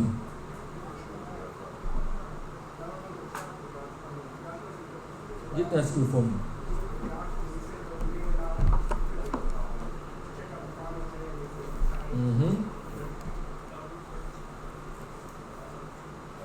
Numbers. We specifically looking for this word though, this giants. H5303. What we got? Numbers 13:33. Let's go there. Numbers chapter 13 and verse 33.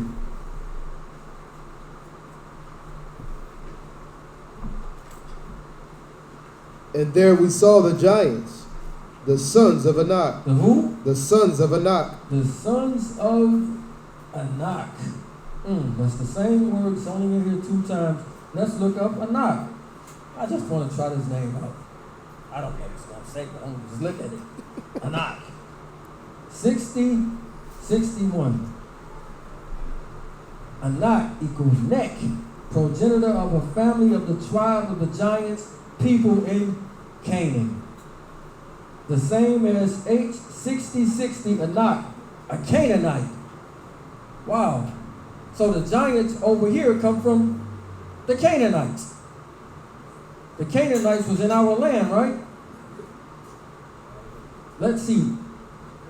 Genesis, it was about marriage and stuff, right? Something in Genesis about they married the different people, right? Let's see something. Get me Deuteronomy chapter 7, verse 1.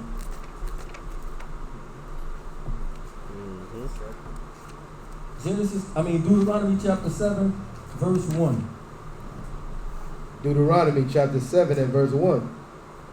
And Yahuwah your Elohim shall bring you into the land where you go to possess it, and have cast out many nations before you, the Hittites, the Girgashites, the Amorites, the Canaanites, the Perizzites, the Hivites, and the Jebusites, 7 nations greater and mightier than you. They what? 7 nations greater and mightier than you. He said the same became what kind of men? Mighty men. Mighty men. Wow. So these nations is greater and mightier than you. And they come from Canaan. Right? Read on. And Yahuwah your Elohim shall deliver them before you. You shall smite them and utterly destroy them.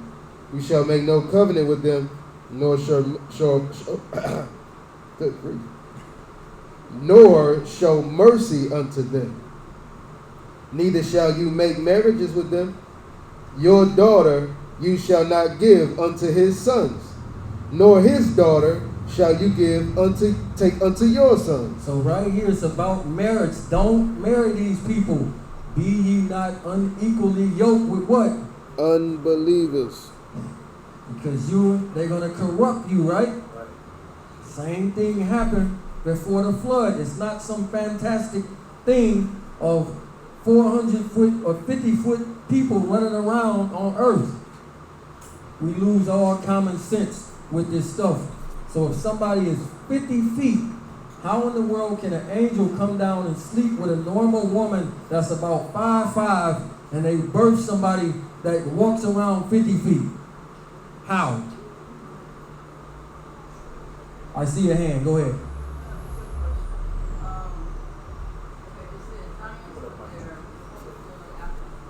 Uh-huh.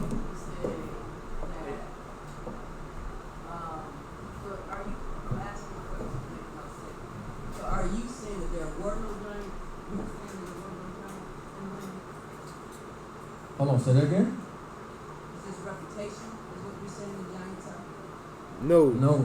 Right, what are you talking about? I'm saying that it says clearly that there were giants before and after. Okay. But we got to determine, was they 50 feet tall? Was they, like the book of Enoch says, that they were 350 cubits tall? So if we do the cubits, that means that they was 400 and something feet big. That's what I'm saying. But are you saying, okay, so what are you saying as far as the giants? I'm kind of lost right now. That they didn't come from angels. That they're not angels. They're not angels, But they are giants. Yes. Yes. But not 100 feet tall. Yeah. I was going to say, at the time of the flood, if it was just Noah's family, daughter-in-laws and son and him, and everything else was supposed to be wiped out, and then there were giants after the fact, then now we're associating giants with the Canaanites, then these giants had to be at least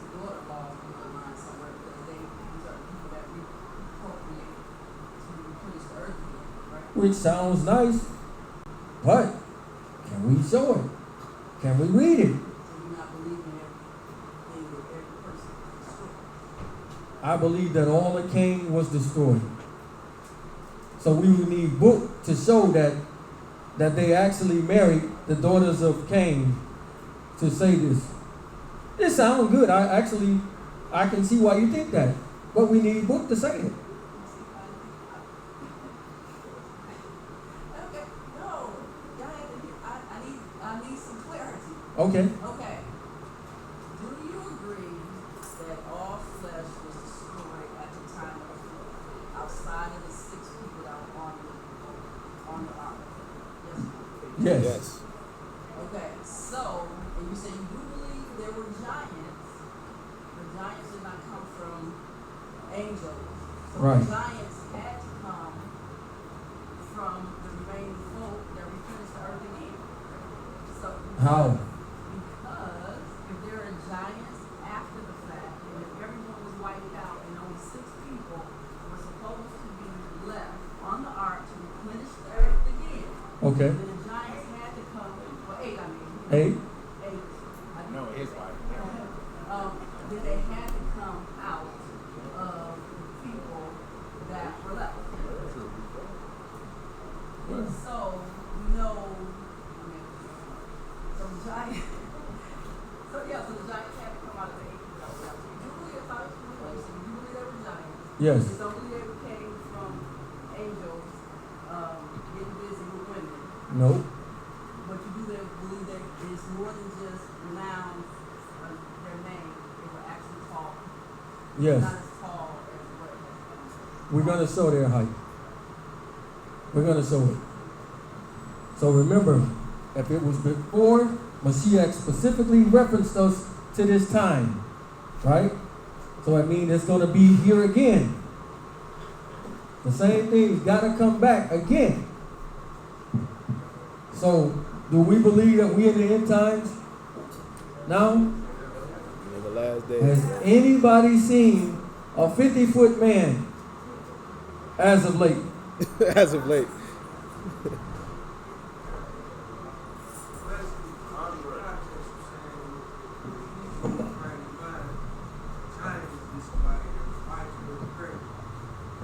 Yes, it's a bigger person. We're going to see something in a minute. We're going to see something in a minute. When we get there, it's going to make sense. So Deuteronomy specifically tells us, do not intermingle with the Canaanites. They were the giants back there. How big was they? Let's get 1 Chronicles 11 and 23.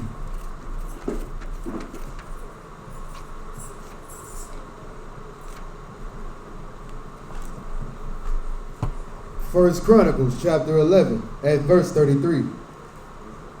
23?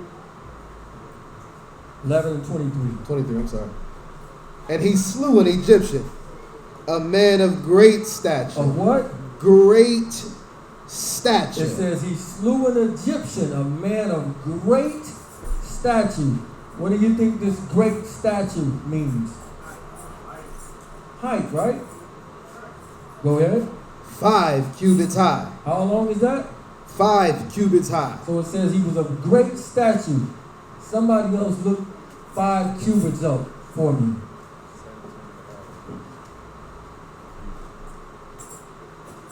I need somebody else to look this up so we can kind of see their height. 7 what? So the people that is talking about is 7 foot 6 inches. This is Yao Ming's height. And if Yao Ming came in, we would all be like, damn man, you're a giant. Because that's big, considered our size. Right? So it says that he was a man of great stature, meaning of great height. Go ahead.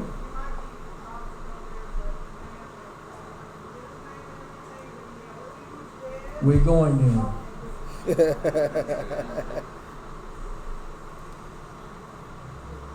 1 Samuel chapter 17, verse 4.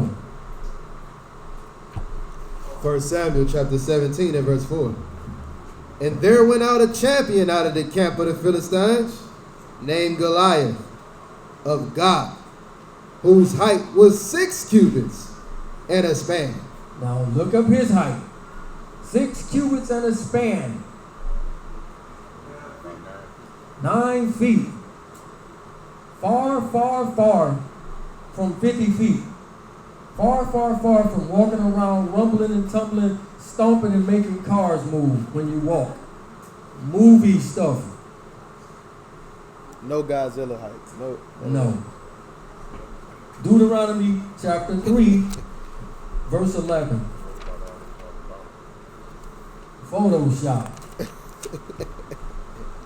Deuteronomy chapter 3 and verse 1. Verse 11. Verse 11. For only Og, king of Bashan, remained of the remnant of giants. Behold, his bedstead was a bedstead of iron. Is it not in Rabbah of the children of Ammon? 9 cubits was the length thereof, and 4 cubits the breadth thereof. So his bed was 9 cubits and something. What is that again, somebody? 13 and a half feet. Now, Og was a king, right? Would you make your bed fit you perfectly? Or would your bed be bigger than you? Right? So these people indeed were giants, but they wasn't this super thing that everybody is putting out here in the movies to throw you off. It don't exist. Exactly. All right. I sleep in a king size bed myself, you know. So these men were not like what they've been putting on TV and these other books is putting out here. It don't exist. So again, common sense says, how can an angel sleep with a woman and the normal sized woman is 5 feet something and they produce children that can be this big? You gotta throw your whole common sense away. Let's go to 1 Kings. That's good, brother. 11. 1 Kings chapter 11 and verse. So all through this book we can see patterns where we was not supposed to intermingle with certain people because they was going to take you away from Yah. Just like before the flood, you wasn't supposed to intermingle with these other people because it was going to take you away from Yah. 1 Kings 11 verse 1. 1 Kings 11 and 1. But King Solomon loved many strange women, together with the daughters of Pharaoh, women of the Moabites, Ammonites, Edomites, Zidonians, and Hittites. And the Hittites. Read. Of the nations concerning which Yahuwah said unto the children of Israel. So it switches the tone when after the Hittites, of which the nations I told you not to mess with. Yeah. Because these are the giants. Solomon messed with them. Corrupted them, everything by messing with these. You wasn't supposed to do this. 2 Corinthians 6 and 14. That boy Shaq a Canaanite. Yep, Trav say Shaq a Canaanite.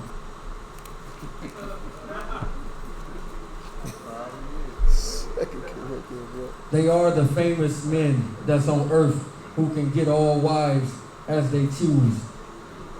Basketball wives. Think about it.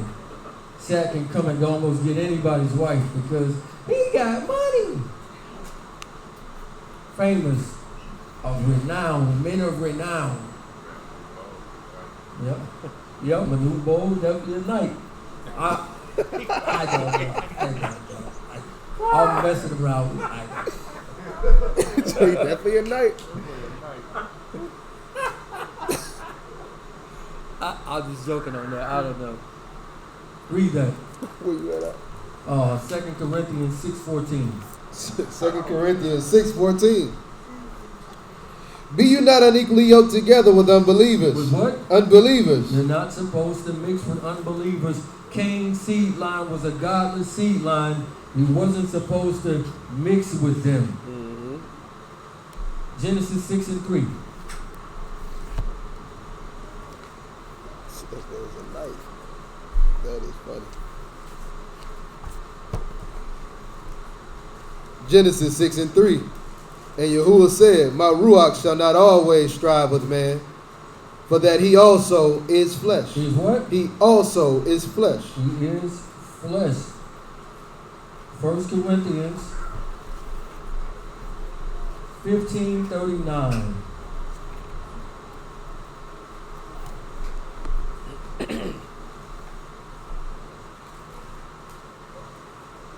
First Corinthians chapter 15 at verse 39. All flesh is not the same. All what? All flesh is not the same flesh. All flesh is not the same flesh. So we had some spots where it showed that the angels were called men. Right? This was pointed out earlier. Read. But there is one kind of flesh of men. There's what? There's one kind of flesh of men. There's one kind of flesh of men. Read. Another flesh of beasts, another of fishes, and another of birds. Remember it says everything produces after its own kind. Read. There are also celestial bodies. There's what kind of bodies? Celestial bodies and bodies terrestrial. But the esteem of the celestial is one, and the esteem of the terrestrial is another. So we have celestial and terrestrial. What's the difference in these? Where are the angels at? And what's the terrestrial? Earthly, right?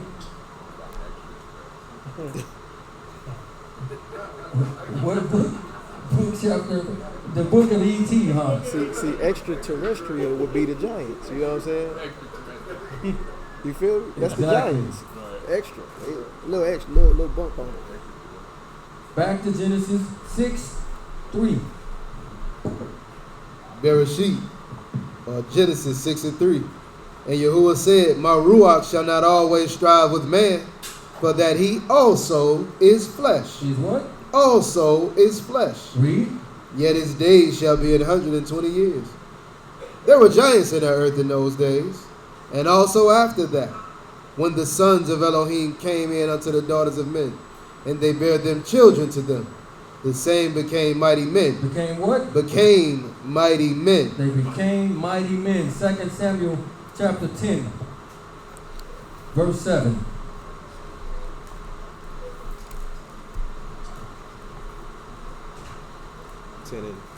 Second Samuel chapter 10, verse 7. 2 Samuel chapter 10 and verse 7. And when David heard of it, he sent Joab and all the host of the mighty men. And the children... Read that again. And when David heard of it, he sent Joab and all the host of the mighty men. So David had fallen angels in his army? Yes, he did. No. No, these are mighty men. They strong warrior men. Yeah. Just has nothing to do with no fallen angels. But they're called mighty men. Hallelujah. So if we let the book interpret the book, don't go outside of it and mess with all that other stuff, we won't make these critical mistakes and come up with all of these crazy doctrines that's out here. Read that one more time. And when David heard of it, he sent Joab and all the host of the mighty men. All the host of who? The mighty men. Mighty men. So let's see what the sin of the angels was. Go back to that Jude chapter 1.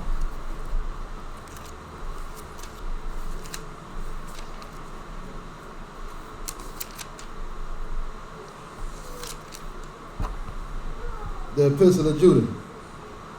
Verse 5. Verse 5. I will therefore put you in remembrance, though you once knew this, how that Yahuwah having saved the people out of the land of Egypt, afterward destroyed them that believed not. And the angels which kept not their first estate. They did what? Kept not their first estate. Read. But left their own habitation. But left what? Left their own habitation. Left their own habitations. So the sin is that they left from somewhere that they were supposed to be at. Revelation chapter 12, verse 3. Revelation chapter 12 and verse 3. And there appeared another wonder in Shamayim, and behold, a great red dragon, having 7 heads and 10 horns, and 7 crowns upon his head. And his tail drew the third part of the stars of Shamayim. It did what? Drew the third part of the stars of Shamayim. What does this mean, drew the third part of the stars from Shamayim? Seduced them? Got them to leave. Let's see. Jump down to verse 7. Verse 7. We'll let the book say it. And there was war in Shamayim. Michael and his angels fought against the dragon, and the dragon fought and his angels, and prevailed not, neither was their place found any more in Shamayim. Neither was what? Their place found any more in Shamayim. So when Satan fell, he took angels with him.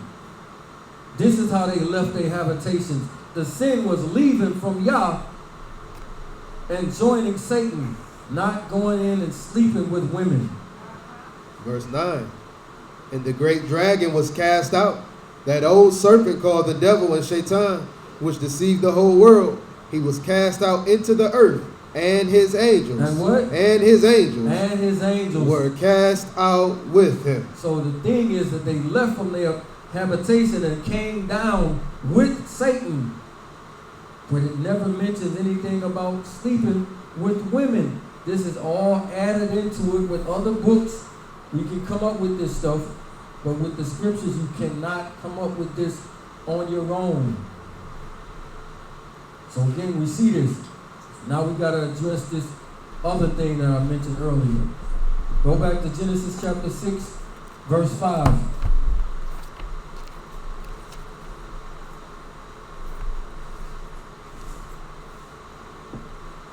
Genesis 5.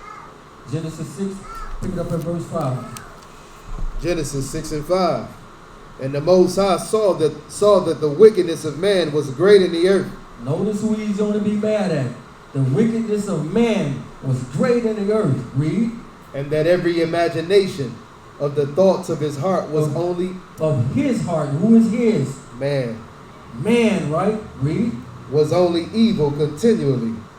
And it repented Yahuwah that he had made man. That he had made who? Man. That he had made angels. Man. That he had made man. It's all man. Read. And that he repented that he had made man on the earth.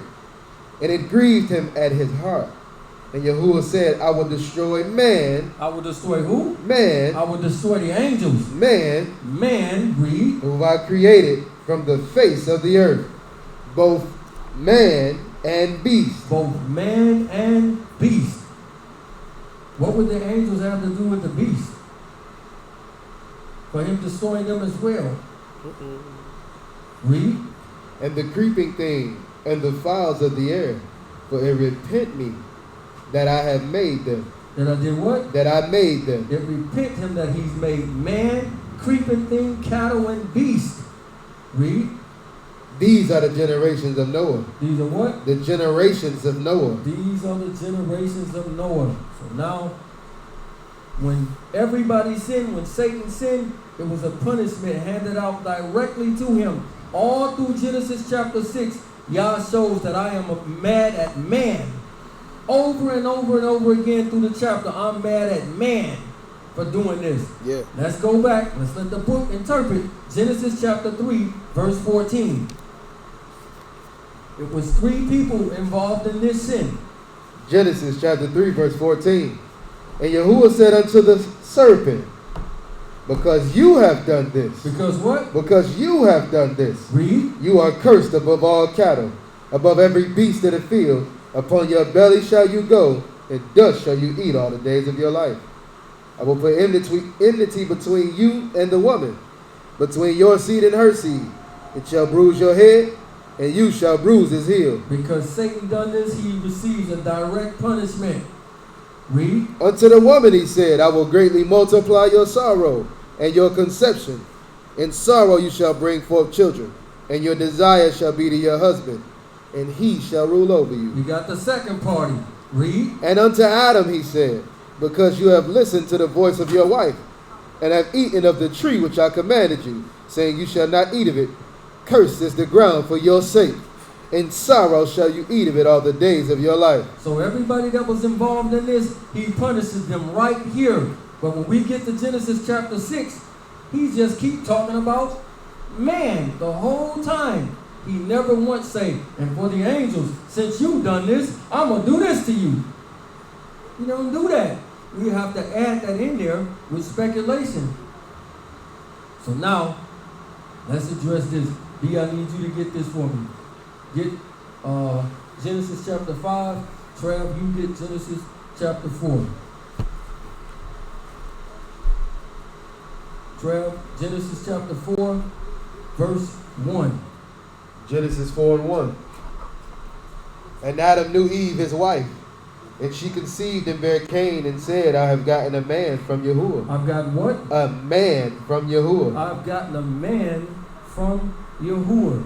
Jump down to verse 17. Verse 17. And Cain knew his wife, and she conceived and bare Enoch. And then what? And bare Enoch. And bare Enoch. B, pick it up at Genesis chapter 5, verse 1. Genesis chapter 5 and verse 1. This is the book of the generations of Adam. In the day that Elohim created man, in the likeness of Elohim made he him. So we got Yah connected directly with Adam's line. Read. Male and female created he. Go ahead. Male and female created he them, and he increased them, and called their name Adam, in the day which they were created. Stop right there. Luke. I don't get this, y'all don't go. Luke chapter 3, we're going to pick it up at verse 37, which was the son of Methuselah, which was the son of Enoch, which was the son of Jared, which was the son of Mahalalel, which was the son of Canaan, which was the son of Enos, which was the son of Seth, which was the son of Adam, which was the son of Elohim. Elohim. The godly line come from Adam, and the wicked line comes from Seth. They was not supposed to they was not supposed to interbreed with each other. Just like we are not supposed to mess with unbelievers to this very day. Because they're going to turn you away from Yah.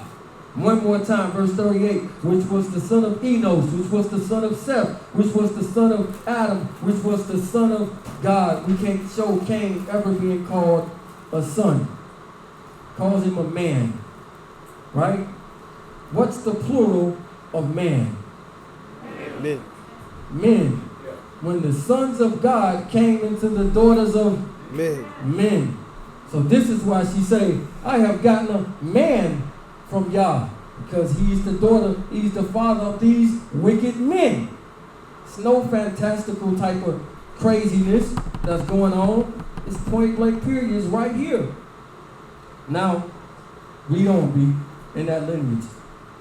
Verse 3. And Adam lived 130 years and begat a son in his own likeness. Got a what? A son in his own likeness. Not a man, but a son. Read. And after his image, and he called his name Seth. And the days of Adam after he begotten Seth were 800 years. And he begat sons and daughters. He did what? Begot sons and daughters. He begot sons and daughters. Pick yours up at Genesis chapter 4, verse 17 again. Genesis 4:17. And Cain knew his wife, and she conceived and bare Enoch. And he builded a city and called the name of the city after his son Enoch. And Enoch was born Arad. And Arad begot... Wait a minute. Sons and daughters. And unto Enoch was born Arad. A who? Arad. Read. And Arad begot Mahuyael. Stop right there. B, you pick it up. Read where you at. And the days of Adam after he begot Seth were 800 years, and he begot sons and daughters. And he begot what? Sons and daughters. Read on. And all the days that Adam lived were 930 years, and he died. And Seth lived 105 years, and he begot Enos. And Seth lived after he begot Enos 807 years, and he begot sons and daughters. Sons and daughters again. Pick up what you reading. And Enoch was born Arad, and Arad begot Mehujael. Sons and daughters. Mehujael. And Mehujael begot Methusael. Sons and daughters. Nope. And Methusael begot Lamech. Stop. You read. And Enos lived 90 years and begat Canaan. And Enos lived after he had begat Canaan 815 years, and he begat sons and daughters. He begat what? Sons and daughters. So we see all through Cain's line, only one that's called the son is Enoch. The rest of them don't got this son connected to them. Cain don't got son connected to him in no way. Only the sons and daughters is over here. We see Yah's lineage starts with Yah himself, then to Adam, then to Seth, and on out. Is that clear? Is it? Because we see in Cain's lineage, it's all wickedness in his lineage because he went out from the presence of Yah. Meaning he started a godless society without Yah in it. So when we go through the book, all through the book, we can see the righteous seed was not supposed to intermingle with the wicked. Right? Take a pork chop and you take a steak. Yes, sir. If you touch the steak with the pork chop, do the steak turn the pork chop clean, or do the pork chop turn the steak wicked? Unclean. So when we think, I'm going to go and get me a wicked woman or a wicked husband and I'm going to change him, you are setting yourself up. You are setting yourself up. So you can't turn an unbeliever into a believer? Is that your intention? It happens every once in a while. Go ahead.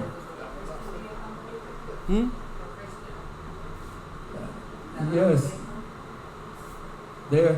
They're following it to the most of them are trying to follow it to the best of their ability that they've been taught. But once you show them the truth,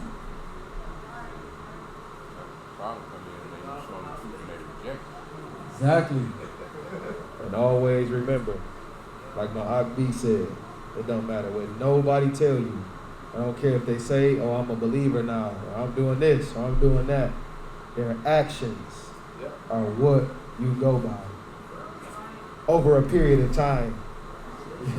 Not because a person can show you that they can show you the fake for a minute, because it's what they call it the honeymoon stage, where you see the fake me, the honeymoon, right?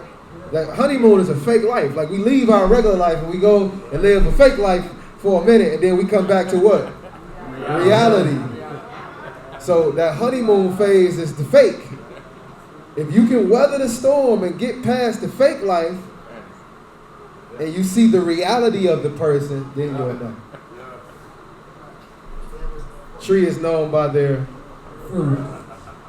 Right. So the whole thing is not to interbreed or mix with unbelievers.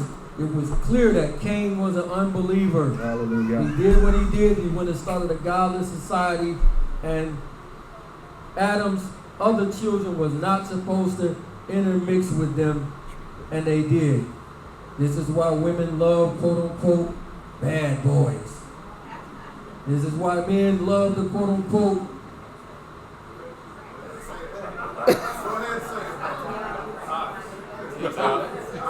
Tatiana. bust down, Tatiana. Bust down. City girls. Right? He don't know the words. He just knows. I don't know the words. He don't listen to it. He don't listen to us. Because we ain't supposed to mess with them. But Tatiana busts it down. Them sisters in the truth. They all conservative. Went all alone. Nobody want to see that mess. Y'all know I'm telling the truth, right? Just the truth, right? So you gotta overcome this though. But this is what it really is.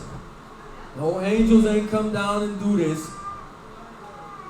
It's talking about men being wicked. So with that, Yes, sir. say shalom.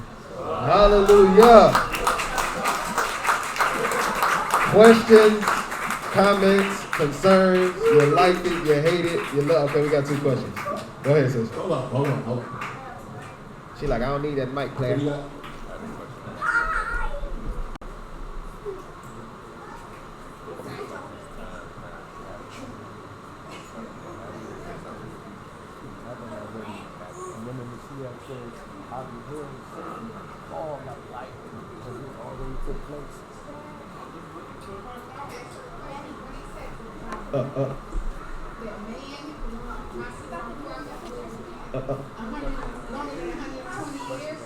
It didn't say it won't live with man 120 years. It says, hold on. Man's days shall be 120 years.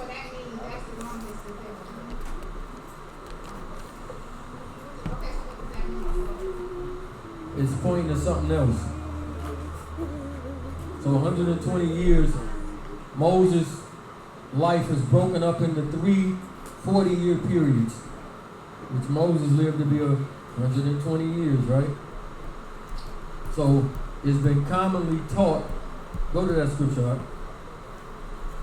You talking about the Genesis, right? Yeah, the Genesis about the 120 years. It says, and Yahuwah said, my Ruach shall not always strive with men, for that he also is flesh. Yet his days shall be 120 years. His what? His days shall be 120 years. His days shall be 120 years. So this is often thought to mean that men's life is going to be 120 years. Hold that, get Genesis chapter 11. Pick it up at about verse 10. Genesis 11:10. These are the generations of Shem.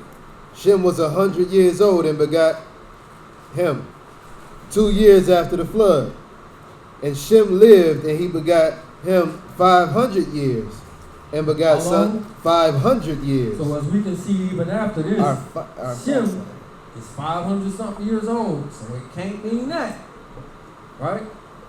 So it's been commonly taught that Noah was on the streets preaching for 120 years, right, to the children and warning them 120 years. But can we actually show that in the script? And we show that Noah was preaching 120 years for man to get it right. Without going into something else. No. All right. Get me Genesis chapter 5, verse 31. Genesis 5:31. And all the days of Lamech was 777 years, and he died. And Noah was 500 years old. And Noah begot Shem, Ham, and Japheth. So when did he beget them? How old was he? 500. 500 years old. 500 years old. Let's go to Genesis chapter 6.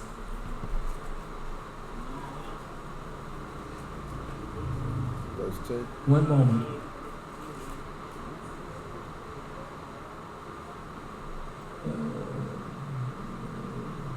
What you looking for? No, it was 600 when the flood came. That's 7, right? One moment. Yeah, I think that's 8. Let me see. Okay. It's Genesis chapter 7. Yeah. Here you go. And Noah, according unto all that Yahuwah have commanded, and Noah was 600 years old when the flood of waters was upon the earth. So it's 100 years past from him having his sons to the actual flood coming on the earth, we would need to find this 120 years of him preaching to the people from the book somewhere. So again, if somebody got it, all ears to see it. Can't find that. You can only get that out of the book of Jasher. So the 120 years, I believe, is talking about Jubilee years. The Jubilees is, when you do the math, it shows that man is supposed to be ruling himself for 6,000 years, right? A year representing 1,000 years. Like Yah says, a day with me is 1,000 years. So 6,000 years that man is ruling himself. And these Jubilees come out to be 6,000 years. 120 years of Jubilees is 6,000 years. Right? This is what this is. I believe that this is speaking about. Not man dying after he's 120 years old.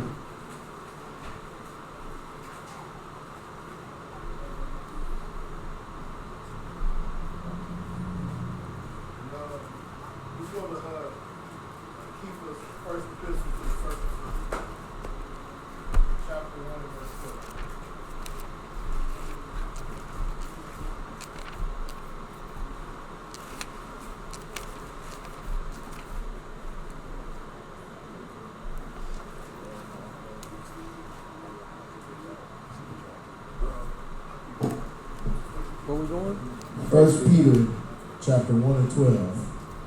1 Peter chapter 1. Shalom, shalom. Shalom, y'all. 1 Peter chapter 1 and verse 12. Unto whom it was revealed that not unto themselves but unto us they did minister the things which are now reported unto you by them that have preached the gospel unto you with the Ruach HaKodesh sent down from Shamayim, which things the angels desire to look into. So, could you expound on this scripture? This scripture has kind of took me for a loop for years, and I could never figure out exactly what is they speaking of when it says that I'm assuming this angel is the messengers in heaven, correct? Not the messengers on earth, right? Exactly. So, what do they mean by they're seeking into the Ruach HaKodesh? I know they don't probably have access to it because it was created for us. So, what exactly are they speaking of? Read that from the top again.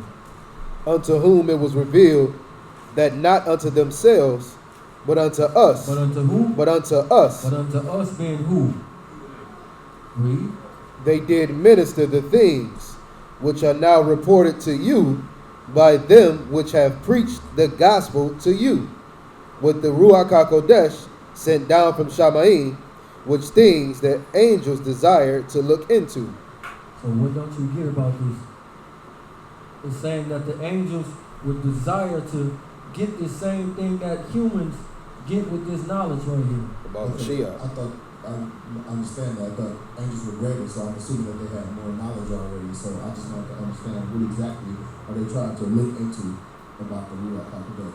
Read the next verse. Let's see what we get. Verse 13. Let me read verse 12 again, and I'll read 13. Unto whom it was revealed that not unto themselves, but unto us, they did minister the things which are now reported unto you by them that have preached the gospel unto you with the Ruach HaKodesh sent down from Shamayim, which things the angels desire to look into. Wherefore gird up the loins of your mind, be sober, and hope to the end of the grace that is to be brought unto you at the revelation of Yeshua HaMashiach. As obedient children, not fashioning yourselves according to the former lust in your ignorance. So, give me a minute. I'm going to look at this when we finish with this, and I'll give you something.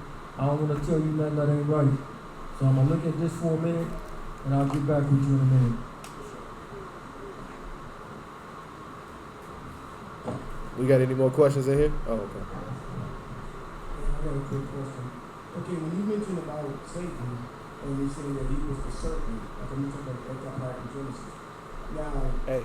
okay, now he said it told the snake that he was cursed among all the cattle. So that's he's talking about earthly snake. I know that Satan's supposed to be the original serpent, but at the same time, did he actually, because the description of the snake crawling on the ground and eating dust, that's the actual snake that we see today. And he's part of the cattle. So I'm saying, in other words, if that's the case, why would the snake be punished? The actual snake? It's not actually speaking of a serpent right here. It's like metaphorical right here. We'll see something. It's an analogy. It's like an analysis that's going on right here. Let's get Psalms. What is that? 44:24, I believe. Let me see.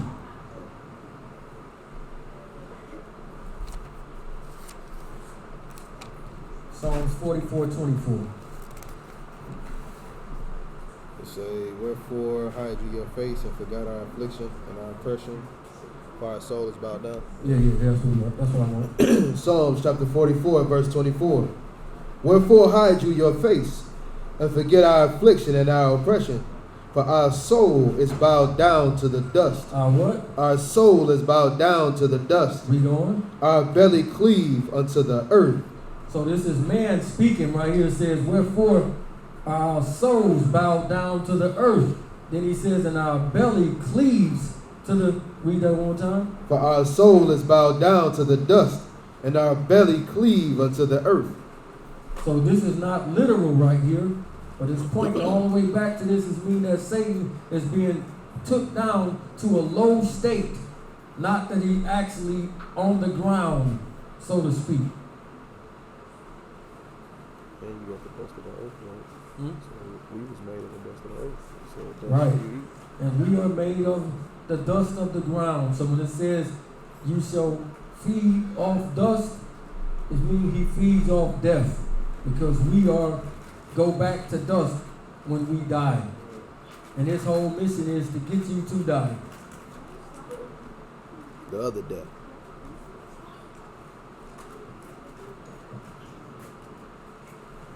Go ahead. Yeah. One of the scriptures that was mentioned, this is also talking about the physiology, I guess, of Satan in the garden. When I don't have it pulled up, when he says, "Cursed among all the beasts of the field." He mentioned the other nations as beasts a lot. Okay, but not as of the field. Which, as soon as so-and-so can be a beast or like a beast or whatever, but when it says He actually called them beasts of the field. That definitely to me. I don't know the exact script, but here, let me, you know where we go to it? When you talking about beast of the field. It is talking about natural beasts, because it says beast of the field. Let me see it again. We'll see 1 second. Oh.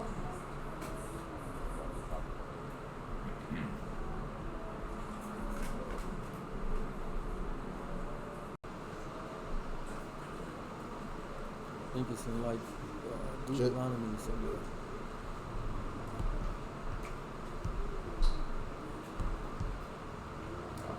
That's the beast of the field increase upon it.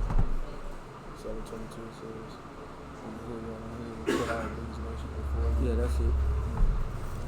Deuteronomy chapter 7. It should be. Deuteronomy chapter 7.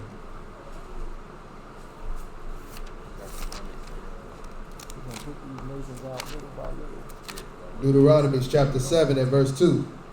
But Yahuwah, your Elohim, will put out those nations before you by little and little. You may not consume them at once, lest the beasts of the field increase upon you. These who? The beasts of the field increase upon you. So here he's calling the other nations like the beasts of the field, right here. So whatever form, not that that's necessarily in itself highly important, but being that most people we've been trained to think of, because just reading it plainly, we think it's a serpent as in a snake. Right. Then I guess we can assume that if anything, if that angels here being a spiritual being. He was a shining one. Right. His, that, if I could say, We showed, glorified body. go back and watch the lesson about the 2 trees. Go through it kind of in depth in that. It shows that he was like dressed like a priest. Right? Yeah, go back and watch that and you'll find some of your answers that you're looking for.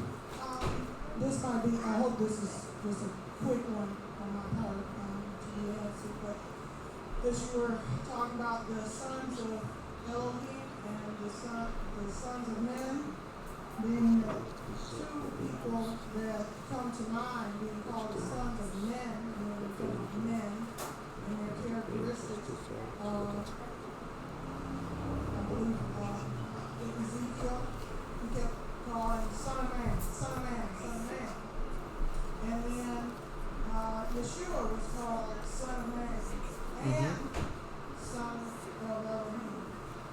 The difference is when Cain was born from the womb, it calls him, I have gotten a man. It don't say a man, child, none of this stuff. It's specifically, I have gotten a man from Yah. That's why I asked, can we show anywhere else that a child is born and it calls him a man off the rip?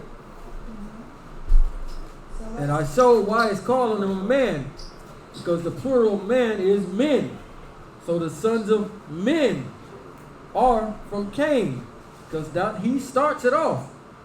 And we can't find this with nowhere else, and we can't find Cain ever being called a son. So the major difference would be that his being called man, which in itself is not bad, right? That he was called. At this time, it's not with Ezekiel, because all of the sons of men that were of the wicked one, which was Cain, is out of here.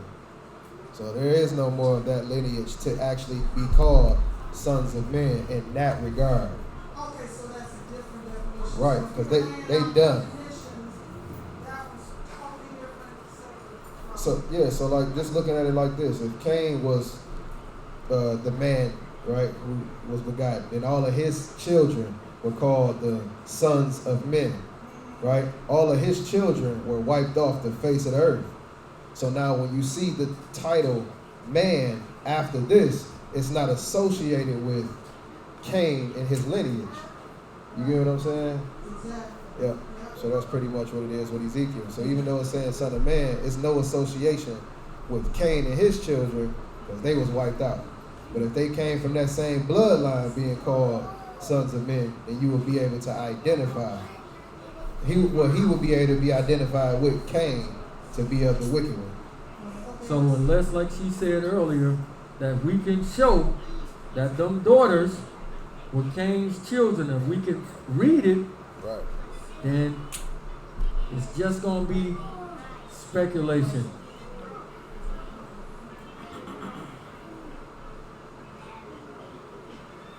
That makes sense though? Because they died off.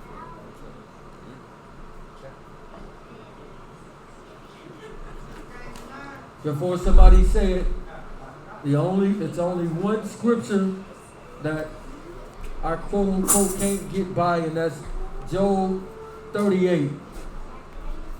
But I know that's saying something else as well. I just can't quite bring it out at the moment. So we got 1,001. What about 38 and 38? No, I mean, verse 2 or 3 when it said the Sons of God.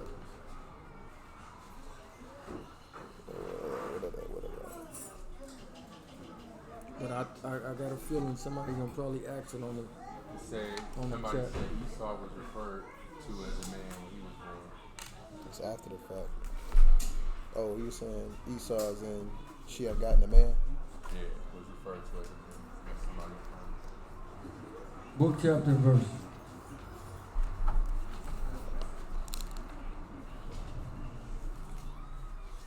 Genesis 25.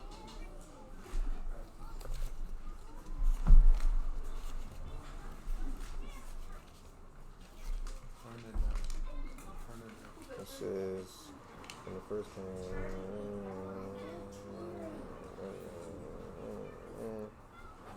it say in the boys group. I don't see where it say man. I need. Yeah. Can you please type in the book, chapter, and verse of that? Shit, because he came out here, he was a man.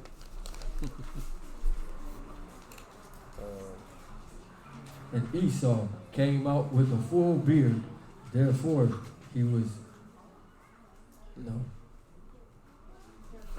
Oh, there it goes. Says from the foundation of Christ, when the morning stars sang together and all the sons of Elohim. What?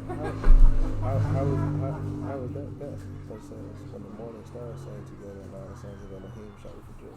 Is that what you were stripping on? Yeah, that's the one thing, because you're gonna say this was before earth was made and the sons of God. The man wasn't there. This was before the earth was made. But the morning stars, the angels, right? So, they're saying that the sons of Elohim, they would say that the sons of Elohim was. He said, what does it mean in 1 Corinthians 11? The women covering their head because of the angels? I don't get. But if the angels, it still show that they're not angels.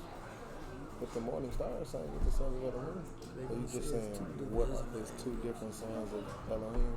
Yeah. I got you. And they also asked when in Revelations 12 and 3 happened. Revelations 12 and 3 happened beforehand. This is why Mashiach says, I beheld Satan fall from the Shamayim as lightning or something like that. And he speak of it as it already took place. Before Eden was the question. He said, would it happen before Eden? Yes, because Satan was back there in the garden. And all those angels in chains now. Yes, according to Jude and Peter. Yes.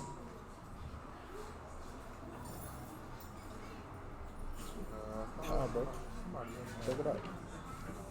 Somebody had asked, do we rock with the book of Enoch? Foundations that were fastened, or who laid the cornerstone thereof. So it's talking about when he made everything.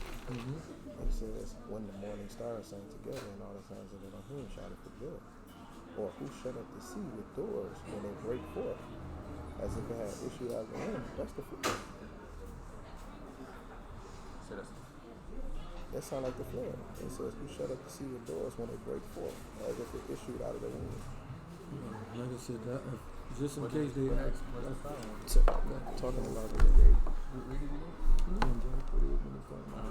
Sons of Elohim. It say, whereupon are the foundations thereof fastened, and who laid the cornerstone thereof? When the morning stars sang together, and all the sons of Elohim shouted for joy. Yeah, that's two separate. No, but then after it says, or who shut up the sea with doors? When he's like showing, he's like going in order. But I'm saying that's two separate. The sun, when the morning stars sang together. Exactly. And the morning stars will be angels.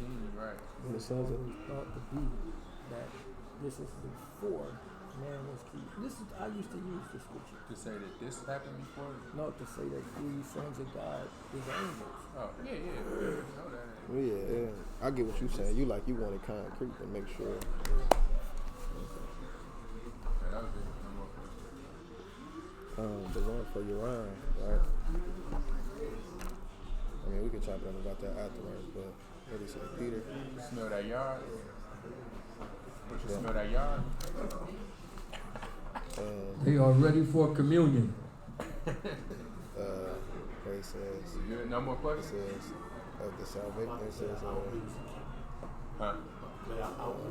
receiving the end of your faith, even the salvation of your souls. It's talking about Mashiach, of which salvation the prophets have inquired and searched diligently, who prophesied of the grace that should come unto you. Meaning they prophesied of it, but they didn't know. They wasn't, you know what I'm saying, all the way in the know, right? It says, with salvation the prophets have inquired and so diligently, who prophesied of the grace that should come to you, searching what? Or what manner of time, or the Ruach of Mashiach, which was in them did signify, when they testified beforehand the sufferings of Mashiach and the esteem that should follow, unto whom it was revealed. So they was preaching to they was prophesying the stuff, but now it got revealed to somebody, unto whom it was revealed, that not unto themselves, right? It didn't get to themselves, but unto us they did minister the things which are now reported unto you, by the things which are now reported unto you by them that have preached the gospel unto you, with the Ruach HaKodesh sent down from Shamayim, which things the angel desired to look into. So it's the whole thing is talking. They desiring to look into the salvation of it's about Mashiach as well. So throughout the lesson, it was stated that the sons of Elohim are the men. The sons of Elohim that's mentioned in Job are men, and the ones that mentioned in Genesis are men. And then the question about 1 Corinthians 11 about the women having to watch out for the angels and cover their heads. Okay.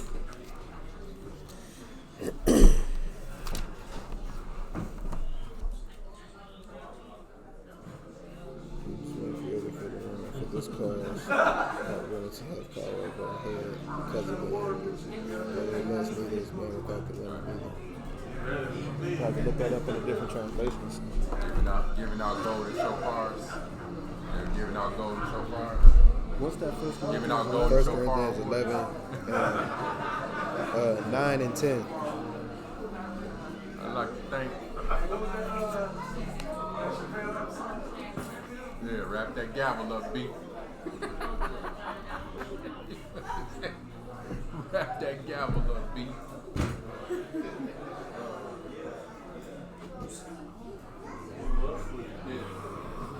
Oh, he was tearing that sleep up, boy. I don't know, bro.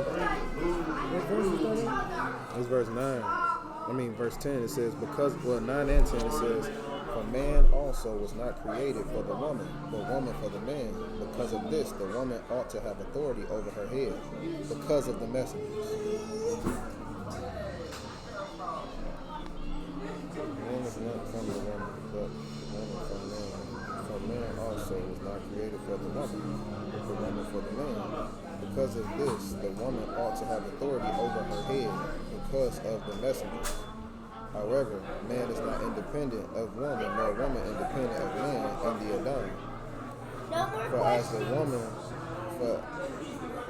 but this, I don't know why this is coming up. Angels. I'm gonna have to look into it more. so as it's saying, it's Satan the angel. Is Satan the angel? He was. So check it out. Look at what it's saying.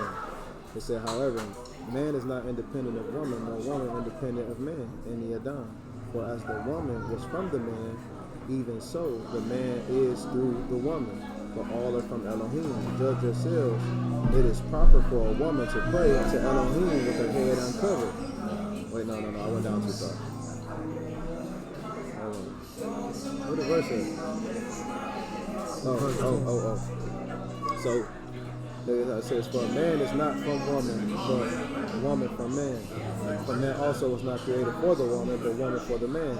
Because of this, the woman ought to have authority over her head, talking about a man. Exactly, over the authority over. Because of the angels. I got you. She ought to have authority because of the messengers. Now, this is what I'm saying. If Shaitan was an angel, because this whole thing is talking about Eve being deceived.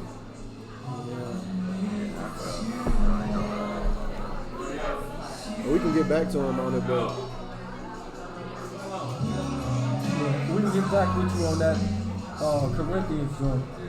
We'll break more out on the Corinthians joint. But you feel what I'm saying, though? Like, the whole...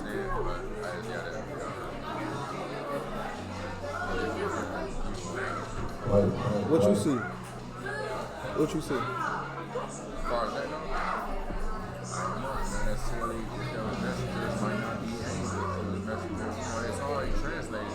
You know what I'm saying? Those messengers could be other men. That was actual messengers. You know what I'm saying? And the woman has authority because of the messengers, meaning that like when the message comes, the woman needs to have authority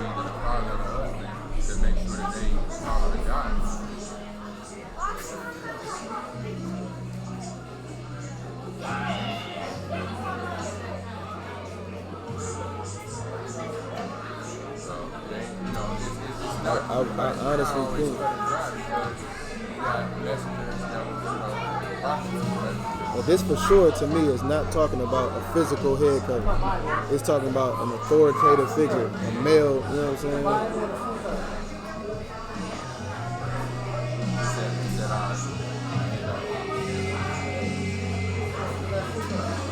We covered that Jews one. If you go back, you might have tuned in after, but the Jews part was covered. Bring it out, son. Let's go ahead and pray out before we get to Let's have our communion.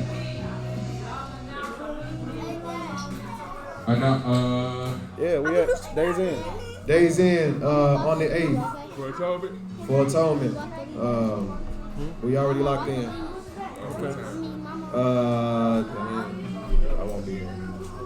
But I mean, you think you can try to pass the buck? Days In at 1 o'clock.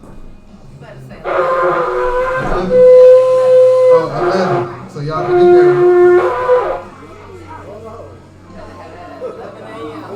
I want to pray for you. With all the men in the congregation. Days In at Sister Alicia said 11, but she's gonna be there at 10:30. For the hell atonement. 11 to what? It's over at sundown.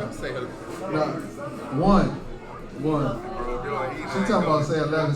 Y'all prove Sister Alicia wrong. 1 o'clock means 1 o'clock. 1 o'clock means 1. Who 1 o'clock is 1 o'clock? Give your word today. If your 1 o'clock is 1 o'clock. I see Sister Angie in the back. Her 1 o'clock is 1 o'clock. Is there another? Yeah, 1 o'clock is 1 o'clock. Whose 1 o'clock is 1 o'clock? Sister Cynthia said her 1 o'clock is 1 o'clock. Brother Anthony said his 1 o'clock is 1 o'clock. Whose 1 o'clock is 1 o'clock? I don't believe you people. 1 o'clock, y'all. Be there on time. Be there on time.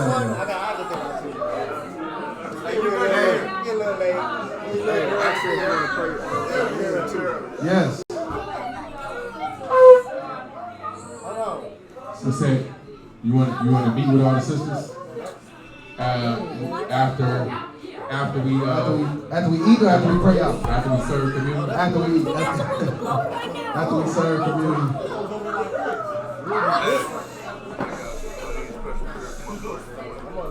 Yeah.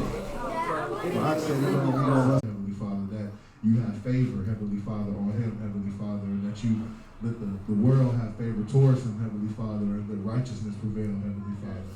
We pray another special prayer, Heavenly Father, for Brother Travis and Yahushua's authority, Heavenly Father, as he goes, Heavenly Father, to make a better life for his family, Heavenly Father, and possibly opens the doors, Heavenly Father, for all the brothers here at Chosen Seed, Heavenly Father. We ask that you keep your protection around him, that you build a hedge of protection around him, that you let him be safe there and safe on his return, Heavenly Father. We just thank you, Heavenly Father, for all the things that you do for us, Heavenly Father, knowing that you are you alone, Heavenly Father, and there's no one like you. All these things we pray forever in the name of Yahushua HaMashiach. So be it. So be it. Abinu Shabbat Shemaim. Abinu Shabbat Shemaim. Ikados. Ikados. Shemka. Shemka. Tabo. Tabo. Makuka. Makuka. Yease. Yease. Bresoka. Bresoka. Bares. Bares. Kasher. Kasher. Nasha. Nasha. Bashmaim. Bashmaim. Telanu. Telanu. Hayom. Hayom. Likim. Likim. Ikano. Ikano. Usla. Usla. Lanu. Lanu. Ashmatenu. Ashmatenu. Kasher. Kasher. Suki. Suki. Anaknu. Anaknu. Washer. Washer. Ashmu. Ashmu. Lanu. Lanu. Wa'al. Wa'al. Taminu. Taminu. Lede. Lede. Basa. Basa. Ki. Hasalanu. Hasalanu. Mi. Para. Ki. Laka. Hamamlaka. Wahati Gora. Wahati Fares. Lome. Mulami. So be it.